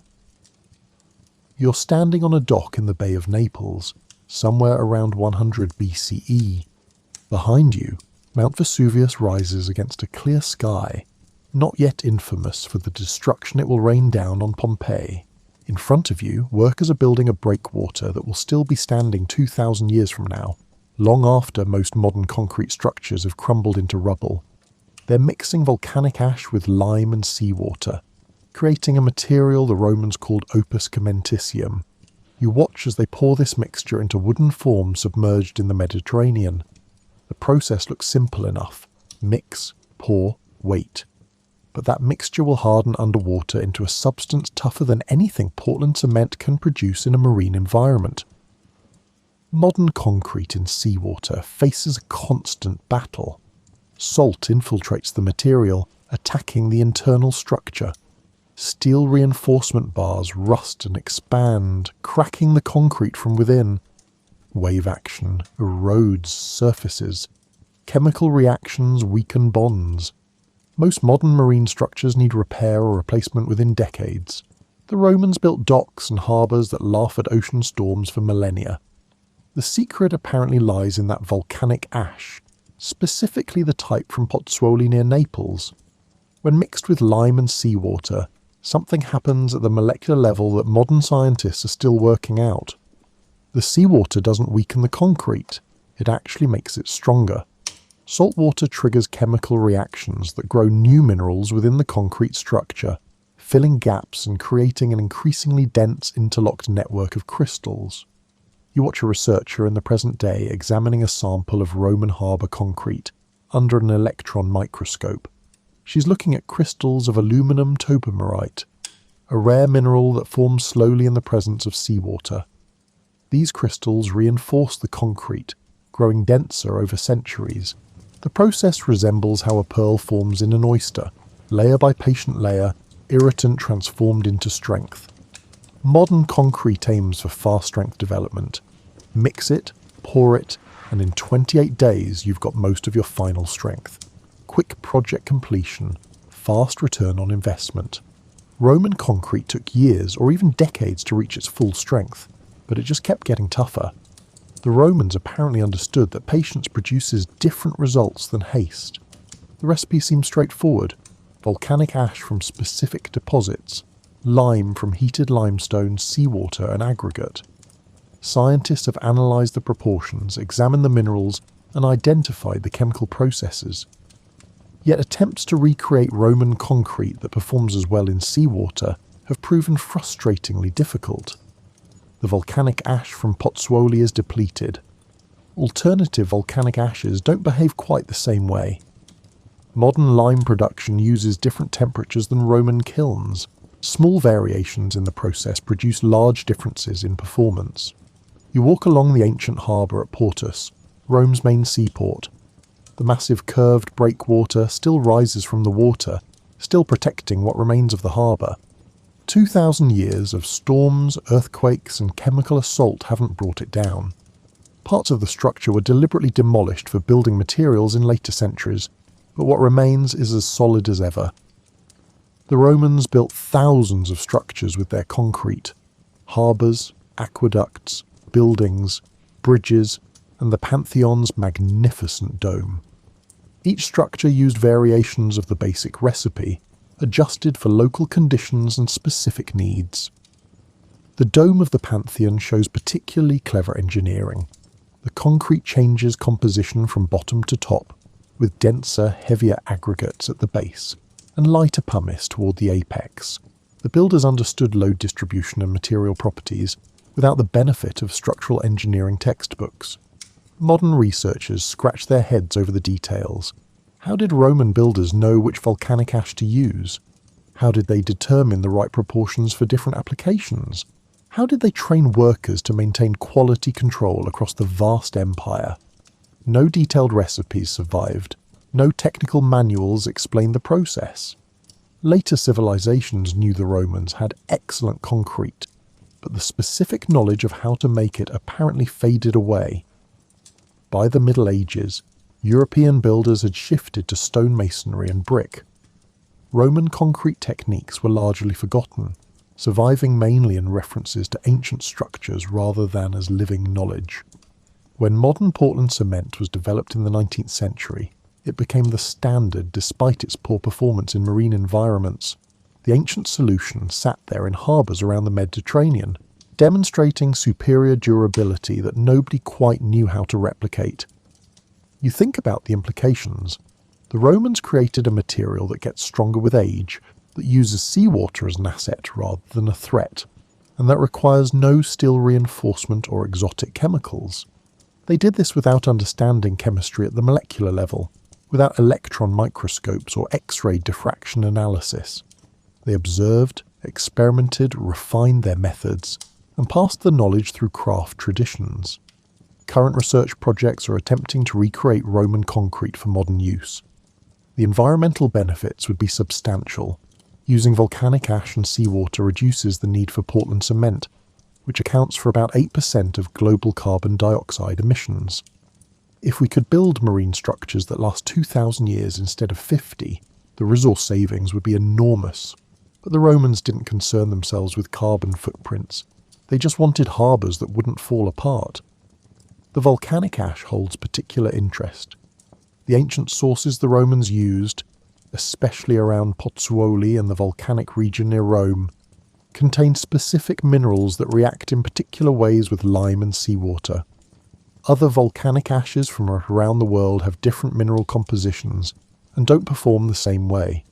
The Romans didn't travel far to find special ingredients. They used what was locally available and developed techniques suited to those materials. This points to another aspect of ancient innovation that modern approaches sometimes miss: working with what's at hand rather than seeking ideal materials. The Romans couldn't order synthetic additives or import specialized ingredients from across the globe. They observed their environment, experimented with local materials, and developed solutions that matched their resources. The result happened to outlast anything modern technology has yet produced for marine construction. You watch waves lap against ancient concrete, each surge depositing minerals that make the structure fractionally stronger. The process continues today, 2 millennia after the builders died, their names forgotten, their techniques partially understood. The concrete doesn't care about historical recognition. It just keeps getting tougher, molecule by patient molecule, proof that sometimes slow chemistry beats fast engineering. You're in a workshop in medieval Damascus, sometime around 1100 CE. The heat from the forge makes the air shimmer, and a smith is carefully tending a crucible, filled with a mixture that will eventually become the finest steel blade of its era. The sword he's making will be able to slice through a falling silk scarf, yet remain flexible enough to bend without breaking. Its surface will show distinctive watery patterns, ripples and swirls that mark it as genuine Damascus steel.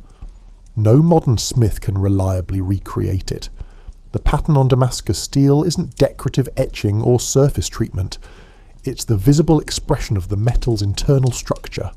Carbide nanotubes and bands of cementite creating variations in hardness at microscopic scales. These patterns contribute to the blade's legendary sharpness and durability. Somehow, medieval smiths created nanotechnology in their crucibles centuries before microscopes could reveal what they were making. The story becomes more puzzling when you realise that Damascus steel wasn't made in Damascus.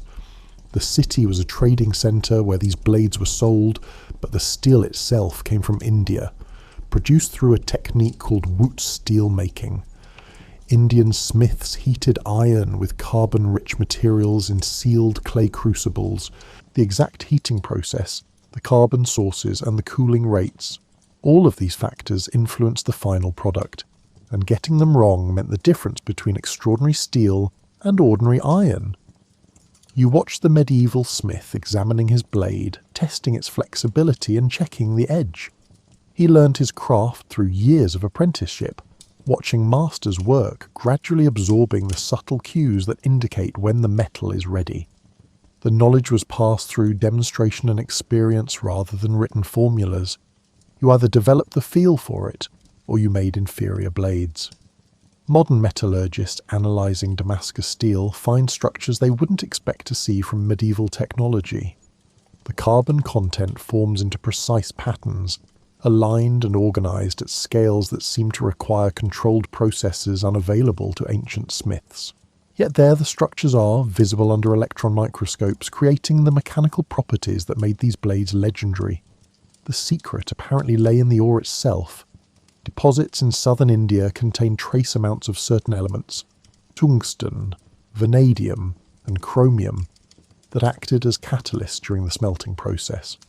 These elements influenced how carbon organised within the steel's crystalline structure. The smiths didn't know about trace elements or catalytic effects. They knew that ore from specific mines produced better steel, and they guarded those sources carefully. The manufacturing process disappeared around 1750 CE. Several factors probably contributed to its loss. The specific ore deposits became depleted or were exhausted. Trade routes shifted, political changes disrupted established craft networks, and demand changed as firearms replaced swords. Whatever the reasons, the last generation of smiths who knew the complete process died without successfully passing on their knowledge, despite the steel's legendary reputation and high value. Modern attempts to recreate Damascus steel have succeeded in producing similar patterns and some of the mechanical properties, but researchers still debate whether they've captured the exact ancient process. Creating superficially similar results doesn't necessarily mean you've rediscovered the original method. The ancients might have taken a completely different path to reach their destination, using techniques and intuitions that seem obvious only once you know them. You think about the experimental process those ancient smiths must have undertaken. They couldn't analyse the results at a molecular level or measure carbon content precisely. They worked through trial and error, guided by results they could observe, how well the blade held an edge, how it performed in combat, and how the patterns looked on the finished surface. Generations of smiths refined the process, each master adding small improvements or adaptations. The economic value of Damascus steel drove its development and protected its secrets.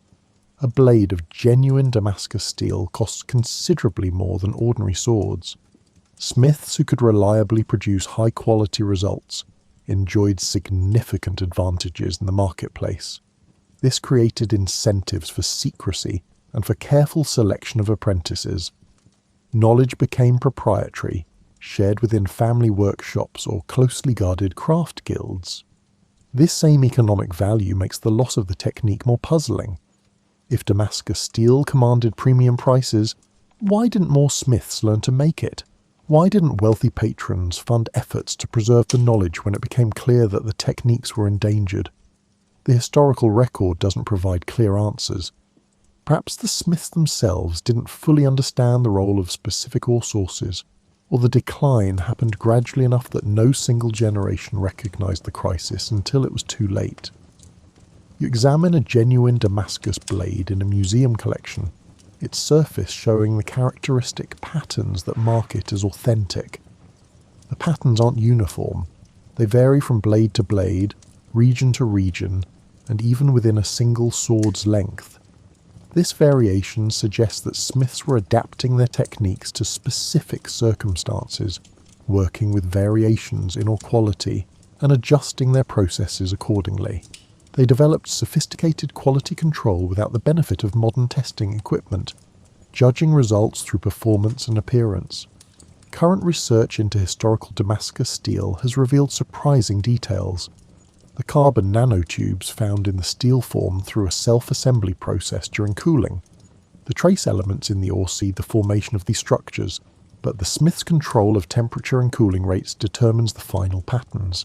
It's a delicate balance, and apparently medieval smiths learned to manipulate variables they couldn't directly measure or even conceptually understand. This points to a broader pattern in ancient innovation.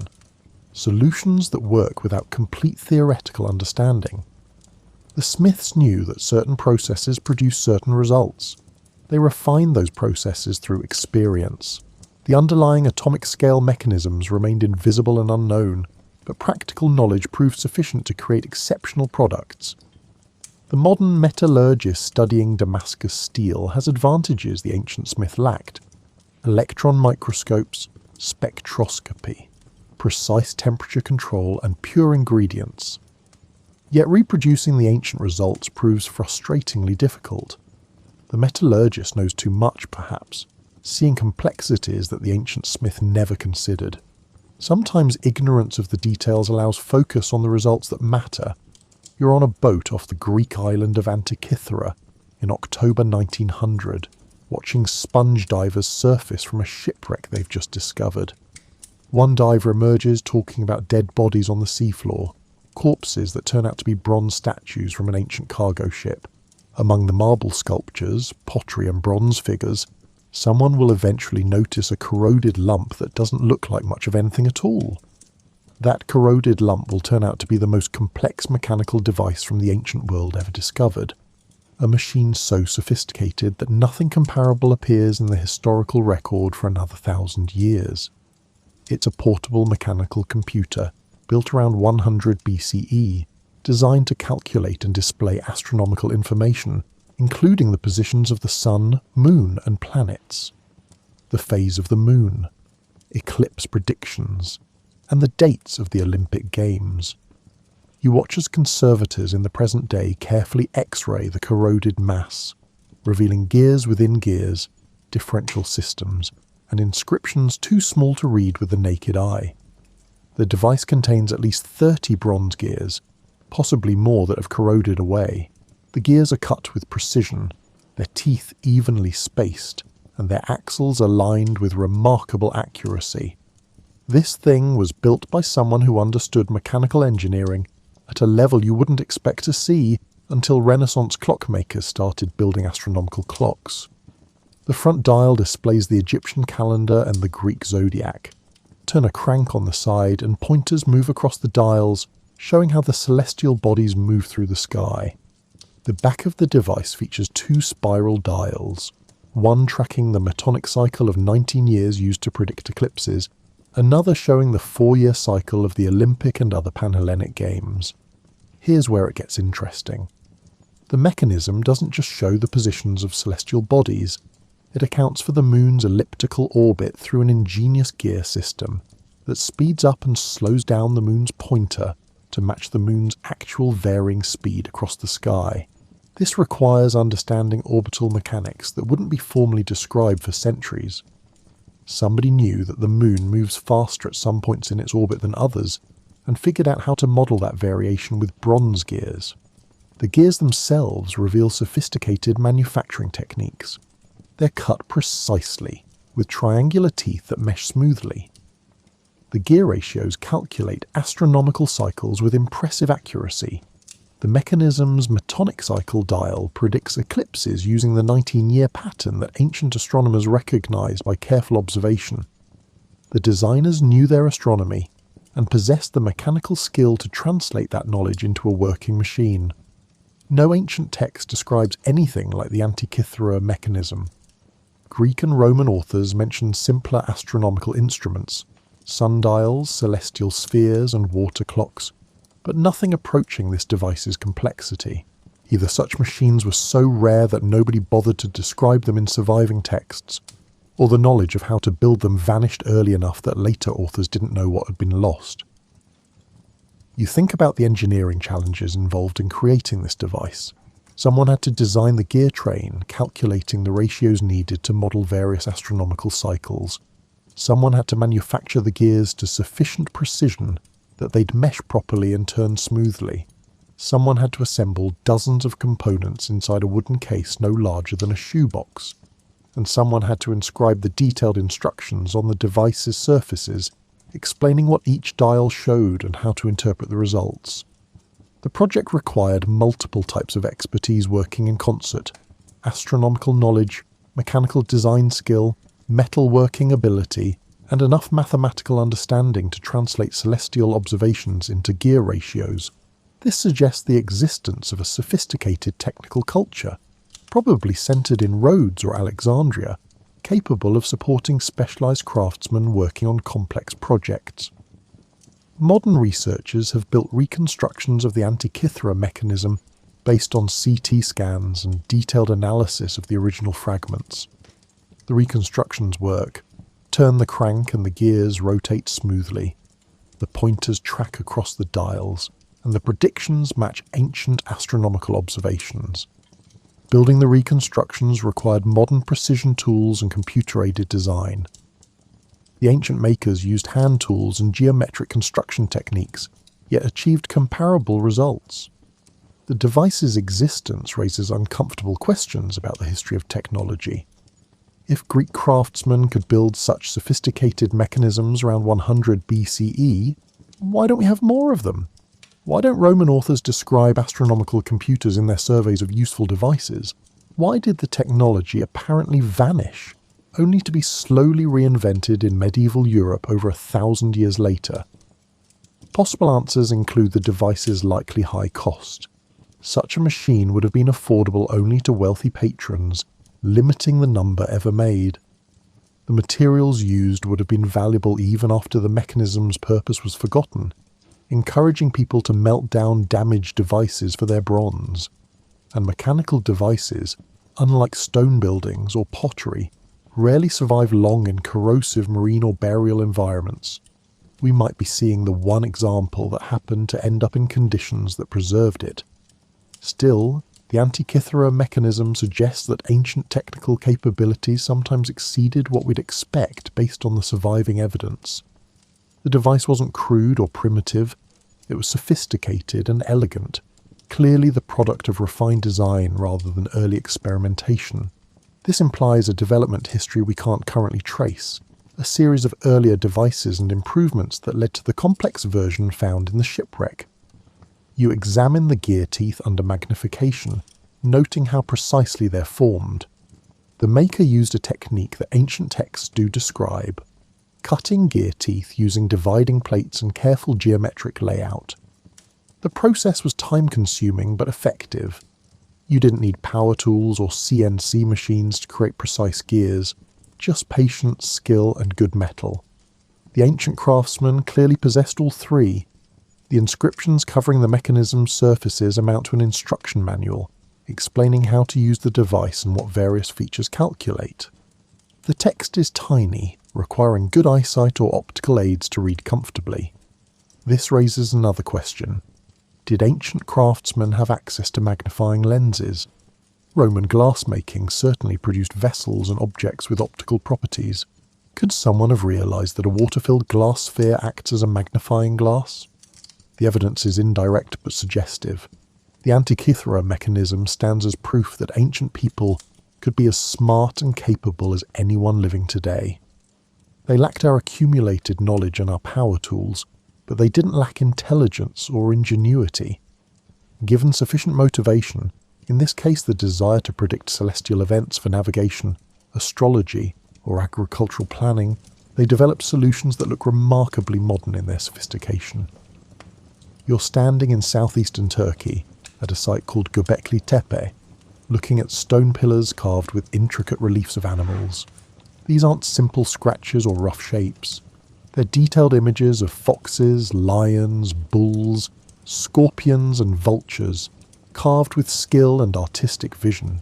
The pillars stand in circular arrangements, some of them weighing 16 tons, carefully shaped and positioned. Here's what makes your head spin.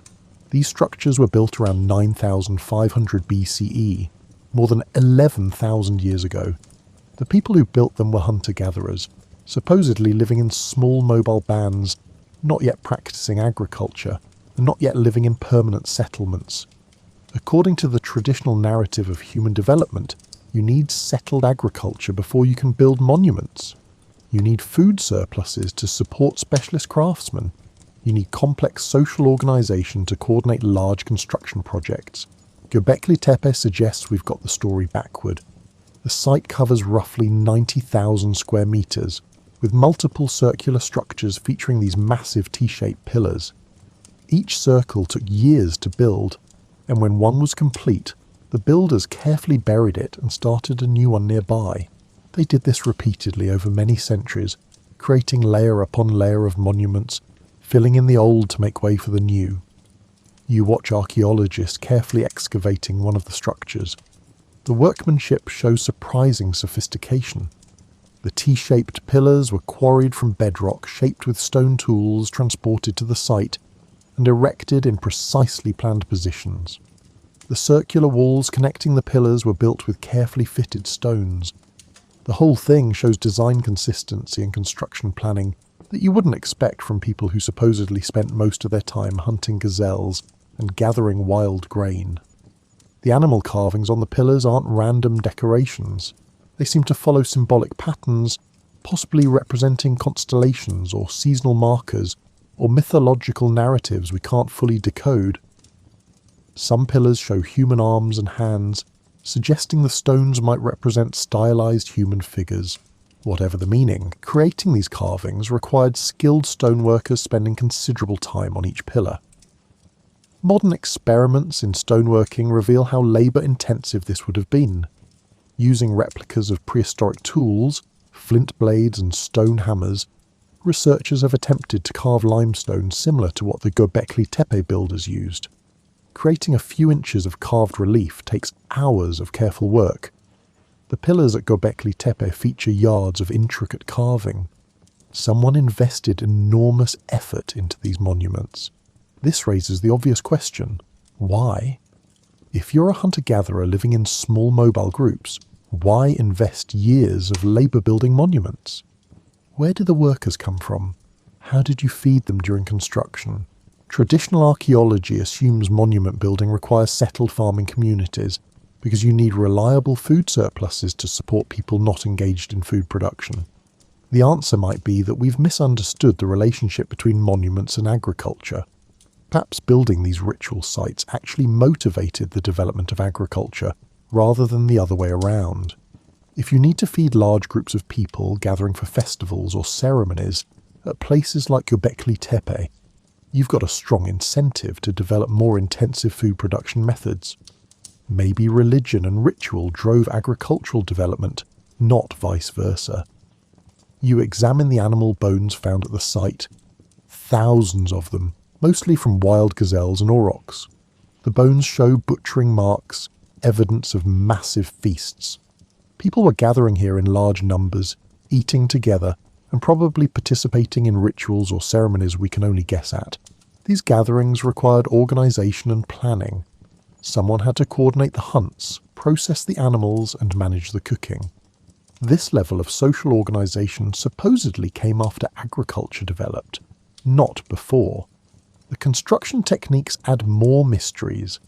The pillars were quarried from bedrock outcrops using techniques that left clear marks in the stone. The builders created channels around each pillar blank, gradually undercutting it until they could break it free from the bedrock. Then they had to transport pillars weighing up to 16 tons to the construction site. No evidence of wheels or draft animals exist from this period. They likely used log rollers and human muscle power, which means dozens of people working in coordination. Erecting the pillars required engineering knowledge we usually associate with later civilizations. Each pillar stands in a socket carved into the bedrock floor. The socket had to be positioned correctly for the pillar to stand vertical once raised. Lifting a 16-ton stone into position with Stone Age technology required levers, ramps, rope, and careful planning. Getting it wrong could kill people and destroy the pillar. They got it right repeatedly. The site's deliberate burial adds another layer of mystery. The builders didn't abandon these structures when they moved on. They carefully filled them with rubble and soil, preserving them completely buried. This took considerable effort. Moving enough fill material to cover these large structures required organised labour. Why bury them instead of simply leaving them standing? The act suggests the structures had specific purposes that were completed, or that the burial itself held ritual significance.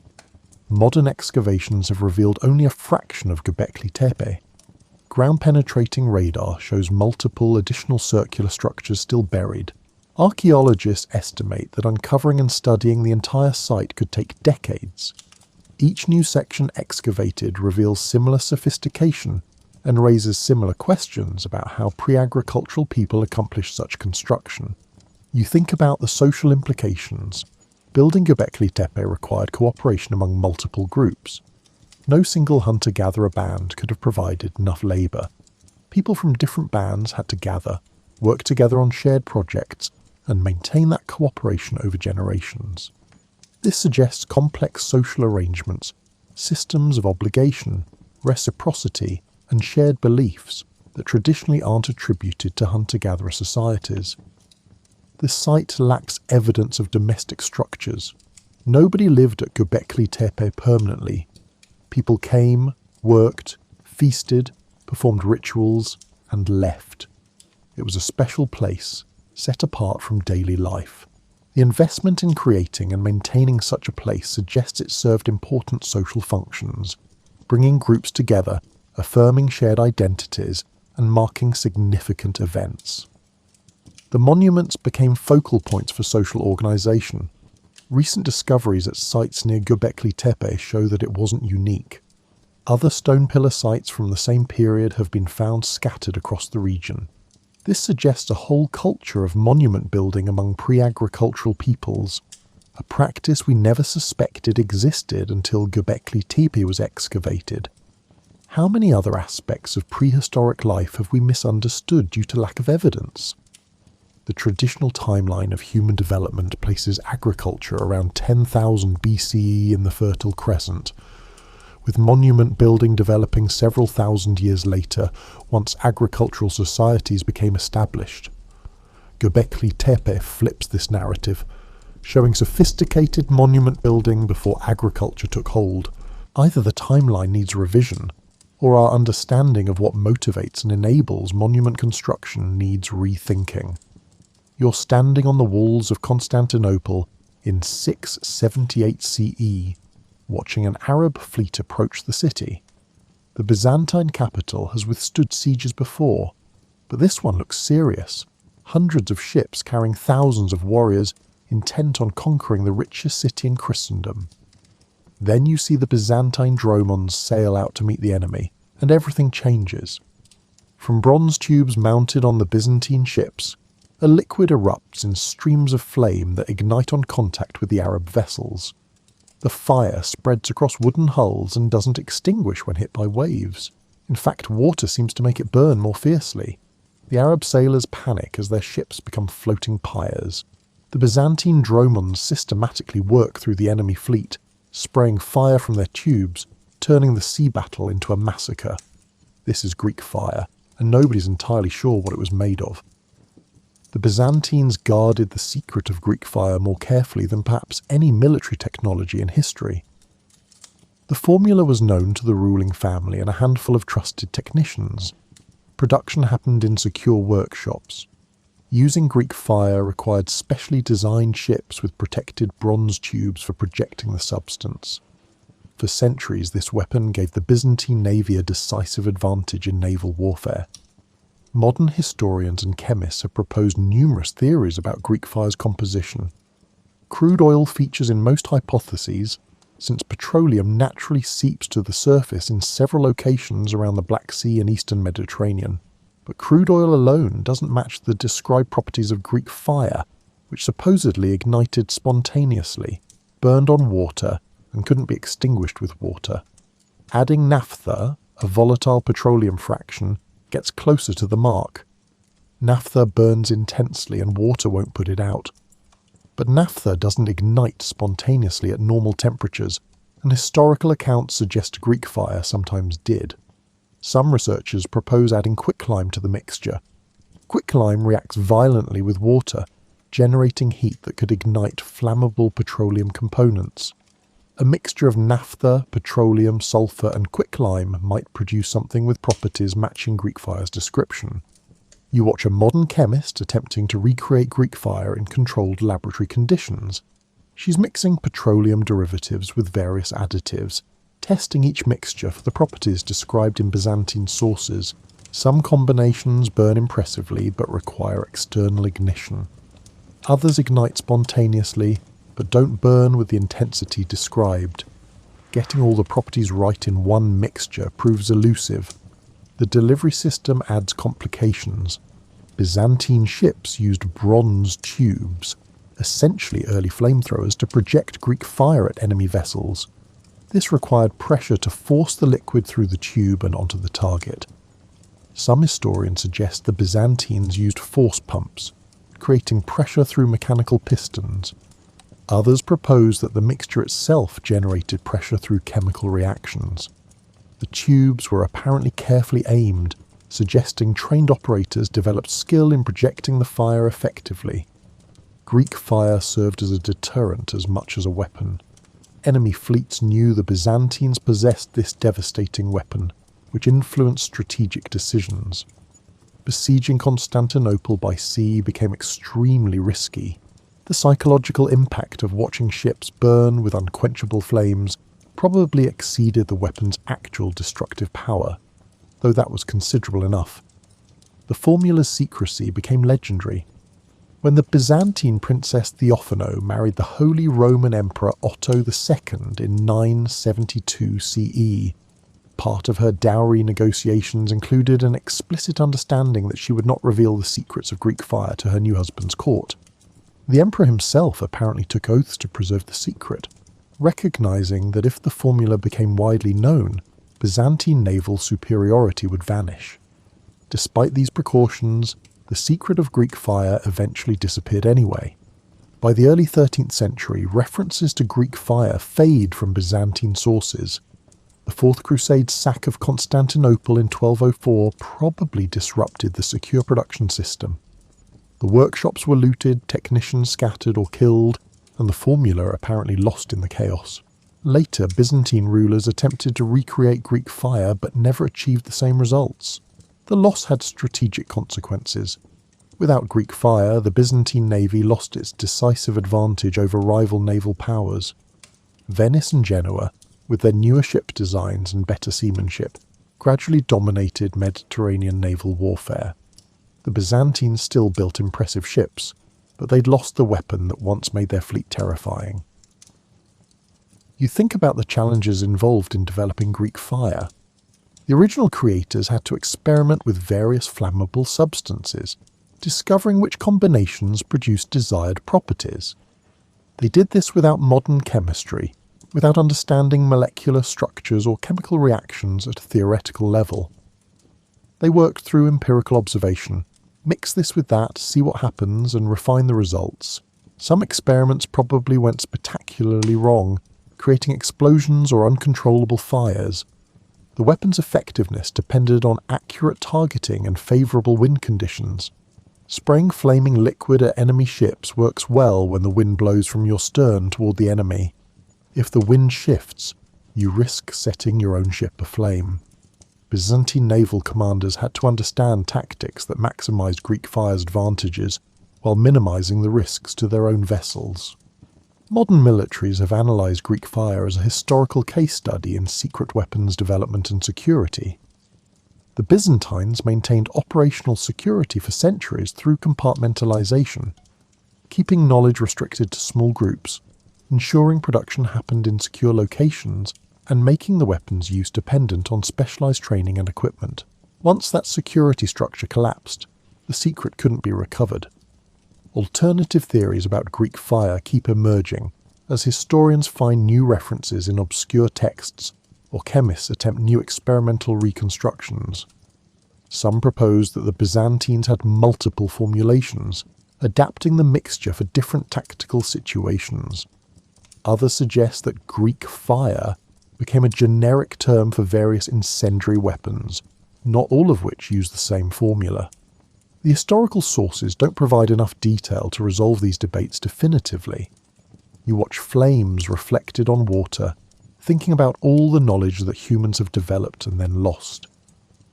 Greek fire represents a specific case, a formula forgotten when the social structure preserving it collapsed. But similar losses probably happened countless times in history. Craft techniques, medical treatments, agricultural methods, architectural tricks, all kinds of practical knowledge that didn't get written down or whose written descriptions were too vague to recreate the original discovery. You're in a museum storage room, examining objects that don't quite fit the expected timeline of technological development. Not the flashy headline grabbers that fuel conspiracy theories, but the quiet anomalies that make archaeologists scratch their heads and reach for their reference books. Surprisingly, sophisticated items found in contexts that suggest people knew more than we thought they did. The first object in your hand looks like a simple clay pot, but when you strike it gently it rings like a bell. A clear, sustained tone that suggests remarkable symmetry and uniform wall thickness. This isn't a wheel-thrown pot from an established ceramic tradition. It's from a site dated to when people supposedly just figured out that heating clay makes it hard. Yet someone created this pot with acoustic properties that modern potters would struggle to duplicate without careful measurement and practice. You set down the ringing pot and pick up a small bronze mirror from Han Dynasty China. The front shows your reflection in polished metal, but flip it over and examine the decorated back in bright light, and something weird happens. You can see the decorations from the back appearing ghost-like in the reflected image on the front. The metal is solid bronze, no tricks with transparent materials. Yet somehow the casting process created variations in thickness and stress patterns that make the solid bronze act like it's partly transparent. How did ancient mirror makers discover this trick? Did they stumble on it by accident and then figure out how to control it? The techniques apparently vanished after the Han Dynasty, leaving modern metallurgists to puzzle over how it was done. Next to the mirror sits a small piece of stained glass from a 12th century church window, the deep ruby red that medieval glaziers achieved by adding gold to the glass mixture. But here's the thing, the colour doesn't come from gold dissolved uniformly in the glass. Modern analysis reveals that medieval glaziers accidentally created gold nanoparticles suspended in the glass matrix.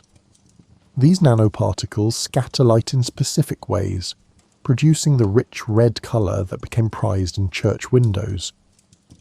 The glaziers didn't know about nanoparticles. They knew that adding gold in a certain way produced beautiful red glass, so they did it. You think about how many discoveries hide in plain sight.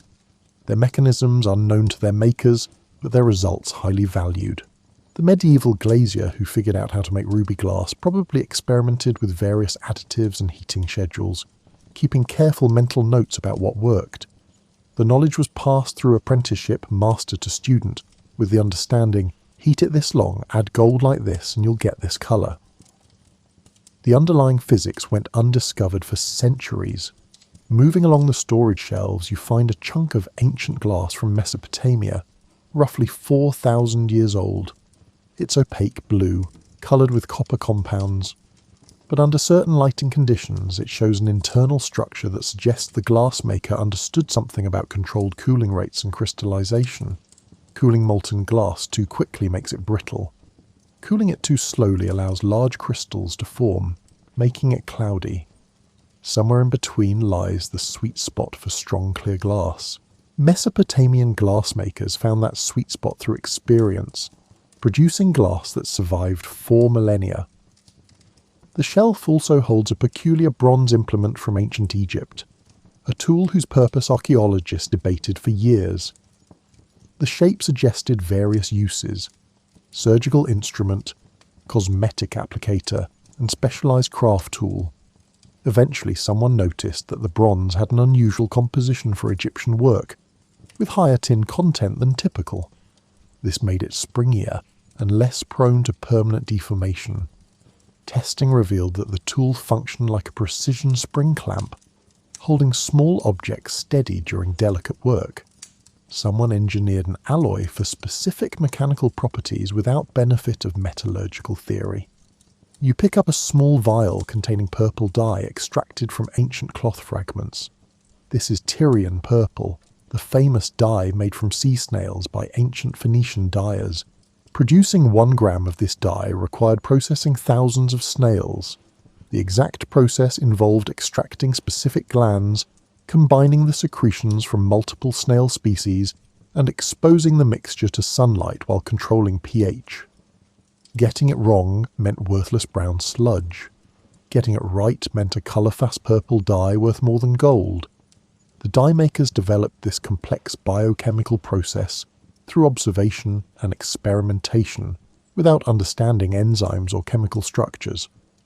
A nearby box contains fragments of ancient Indian woot steel, the source material for Damascus blades. You examine the metal under magnification, seeing the characteristic patterns that mark it as high-quality steel. But analysis shows something unexpected. The carbon content varies in precise patterns throughout the metal structure. This isn't random distribution, but organized segregation at microscales. Somehow, the Indian steelmakers' heating and cooling processes created predictable internal structures that modern metallurgy recognizes as quite sophisticated. The artifacts keep revealing surprises.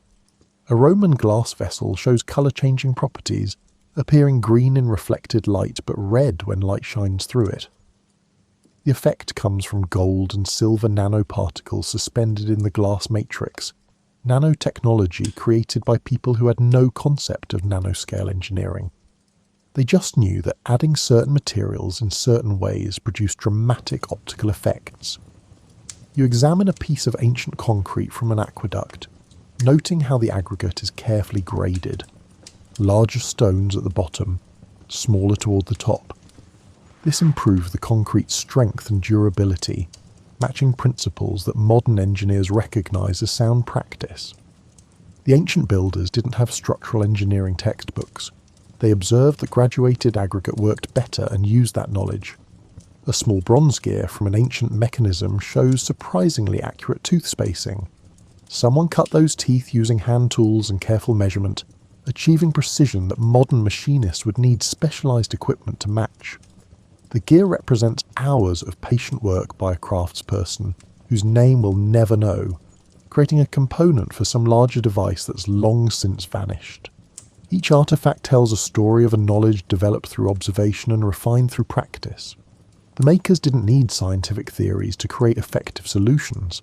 They needed careful attention to materials and processes, willingness to experiment, and a good memory for what worked and what didn't. This practical knowledge allowed them to achieve results that still impress modern experts working with advanced analytical tools. You think about the disconnect between theoretical understanding and practical capability. Modern scientists can explain why ruby glass gets its colour from gold nanoparticles, but that explanation doesn't automatically make you able to produce beautiful red glass. The medieval glazier couldn't explain the mechanism, but could consistently create the desired result. Sometimes practical mastery precedes theoretical understanding by centuries. You're sitting in a modern research laboratory, watching scientists analyse ancient artefacts using equipment that would seem like magic to the original makers. Electron microscopes reveal structures invisible to the human eye. Mass spectrometers identify elements present in parts per million. X-ray diffraction maps crystalline structures. Computer simulations model stress and strain distributions. Despite all this analytical power, definitive answers remain elusive. The scientist at the next bench is studying samples from Roman concrete, trying to understand exactly how the material achieves its remarkable durability. She's identified most of the chemical reactions involved. She understands the role of volcanic ash and seawater. She can describe the crystalline structures that form over time. But when her team tries to recreate Roman concrete using this knowledge, the results come close, but don't quite match the 2,000-year-old original. This happens repeatedly across different ancient technologies. Modern researchers understand more than ancient craftspeople did about the underlying mechanisms, yet the ancients sometimes achieved results that remain difficult to replicate. The disconnect suggests that practical knowledge and theoretical understanding don't perfectly overlap. You can understand the physics without mastering the craft, or master the craft without understanding the physics. You think about the pyramid builders, who achieved incredible precision without theodolites or laser levels. They couldn't have explained force vectors or structural load distribution using modern engineering vocabulary. But they clearly understood these concepts at an intuitive level, gained through observation and experience. Their knowledge was embodied in practice rather than codified in theory. The research scientist examining Damascus steel fragments faces similar puzzles. Modern metallurgy provides detailed understanding of how carbon and trace elements influence steel's properties. Electron microscopy reveals the internal structures that create the famous patterns. Yet attempts to recreate Damascus steel using modern equipment produce similar-looking but not quite identical results. Something about the ancient process, perhaps the variation in temperature during forging, or the specific cooling rates, or subtle differences in trace element ratios, created properties that remain difficult to precisely reproduce. This doesn't mean ancient people had secret knowledge or lost wisdom. It suggests they developed practical expertise through methods different from modern scientific approaches. They worked through iteration and refinement, keeping what worked and discarding what didn't.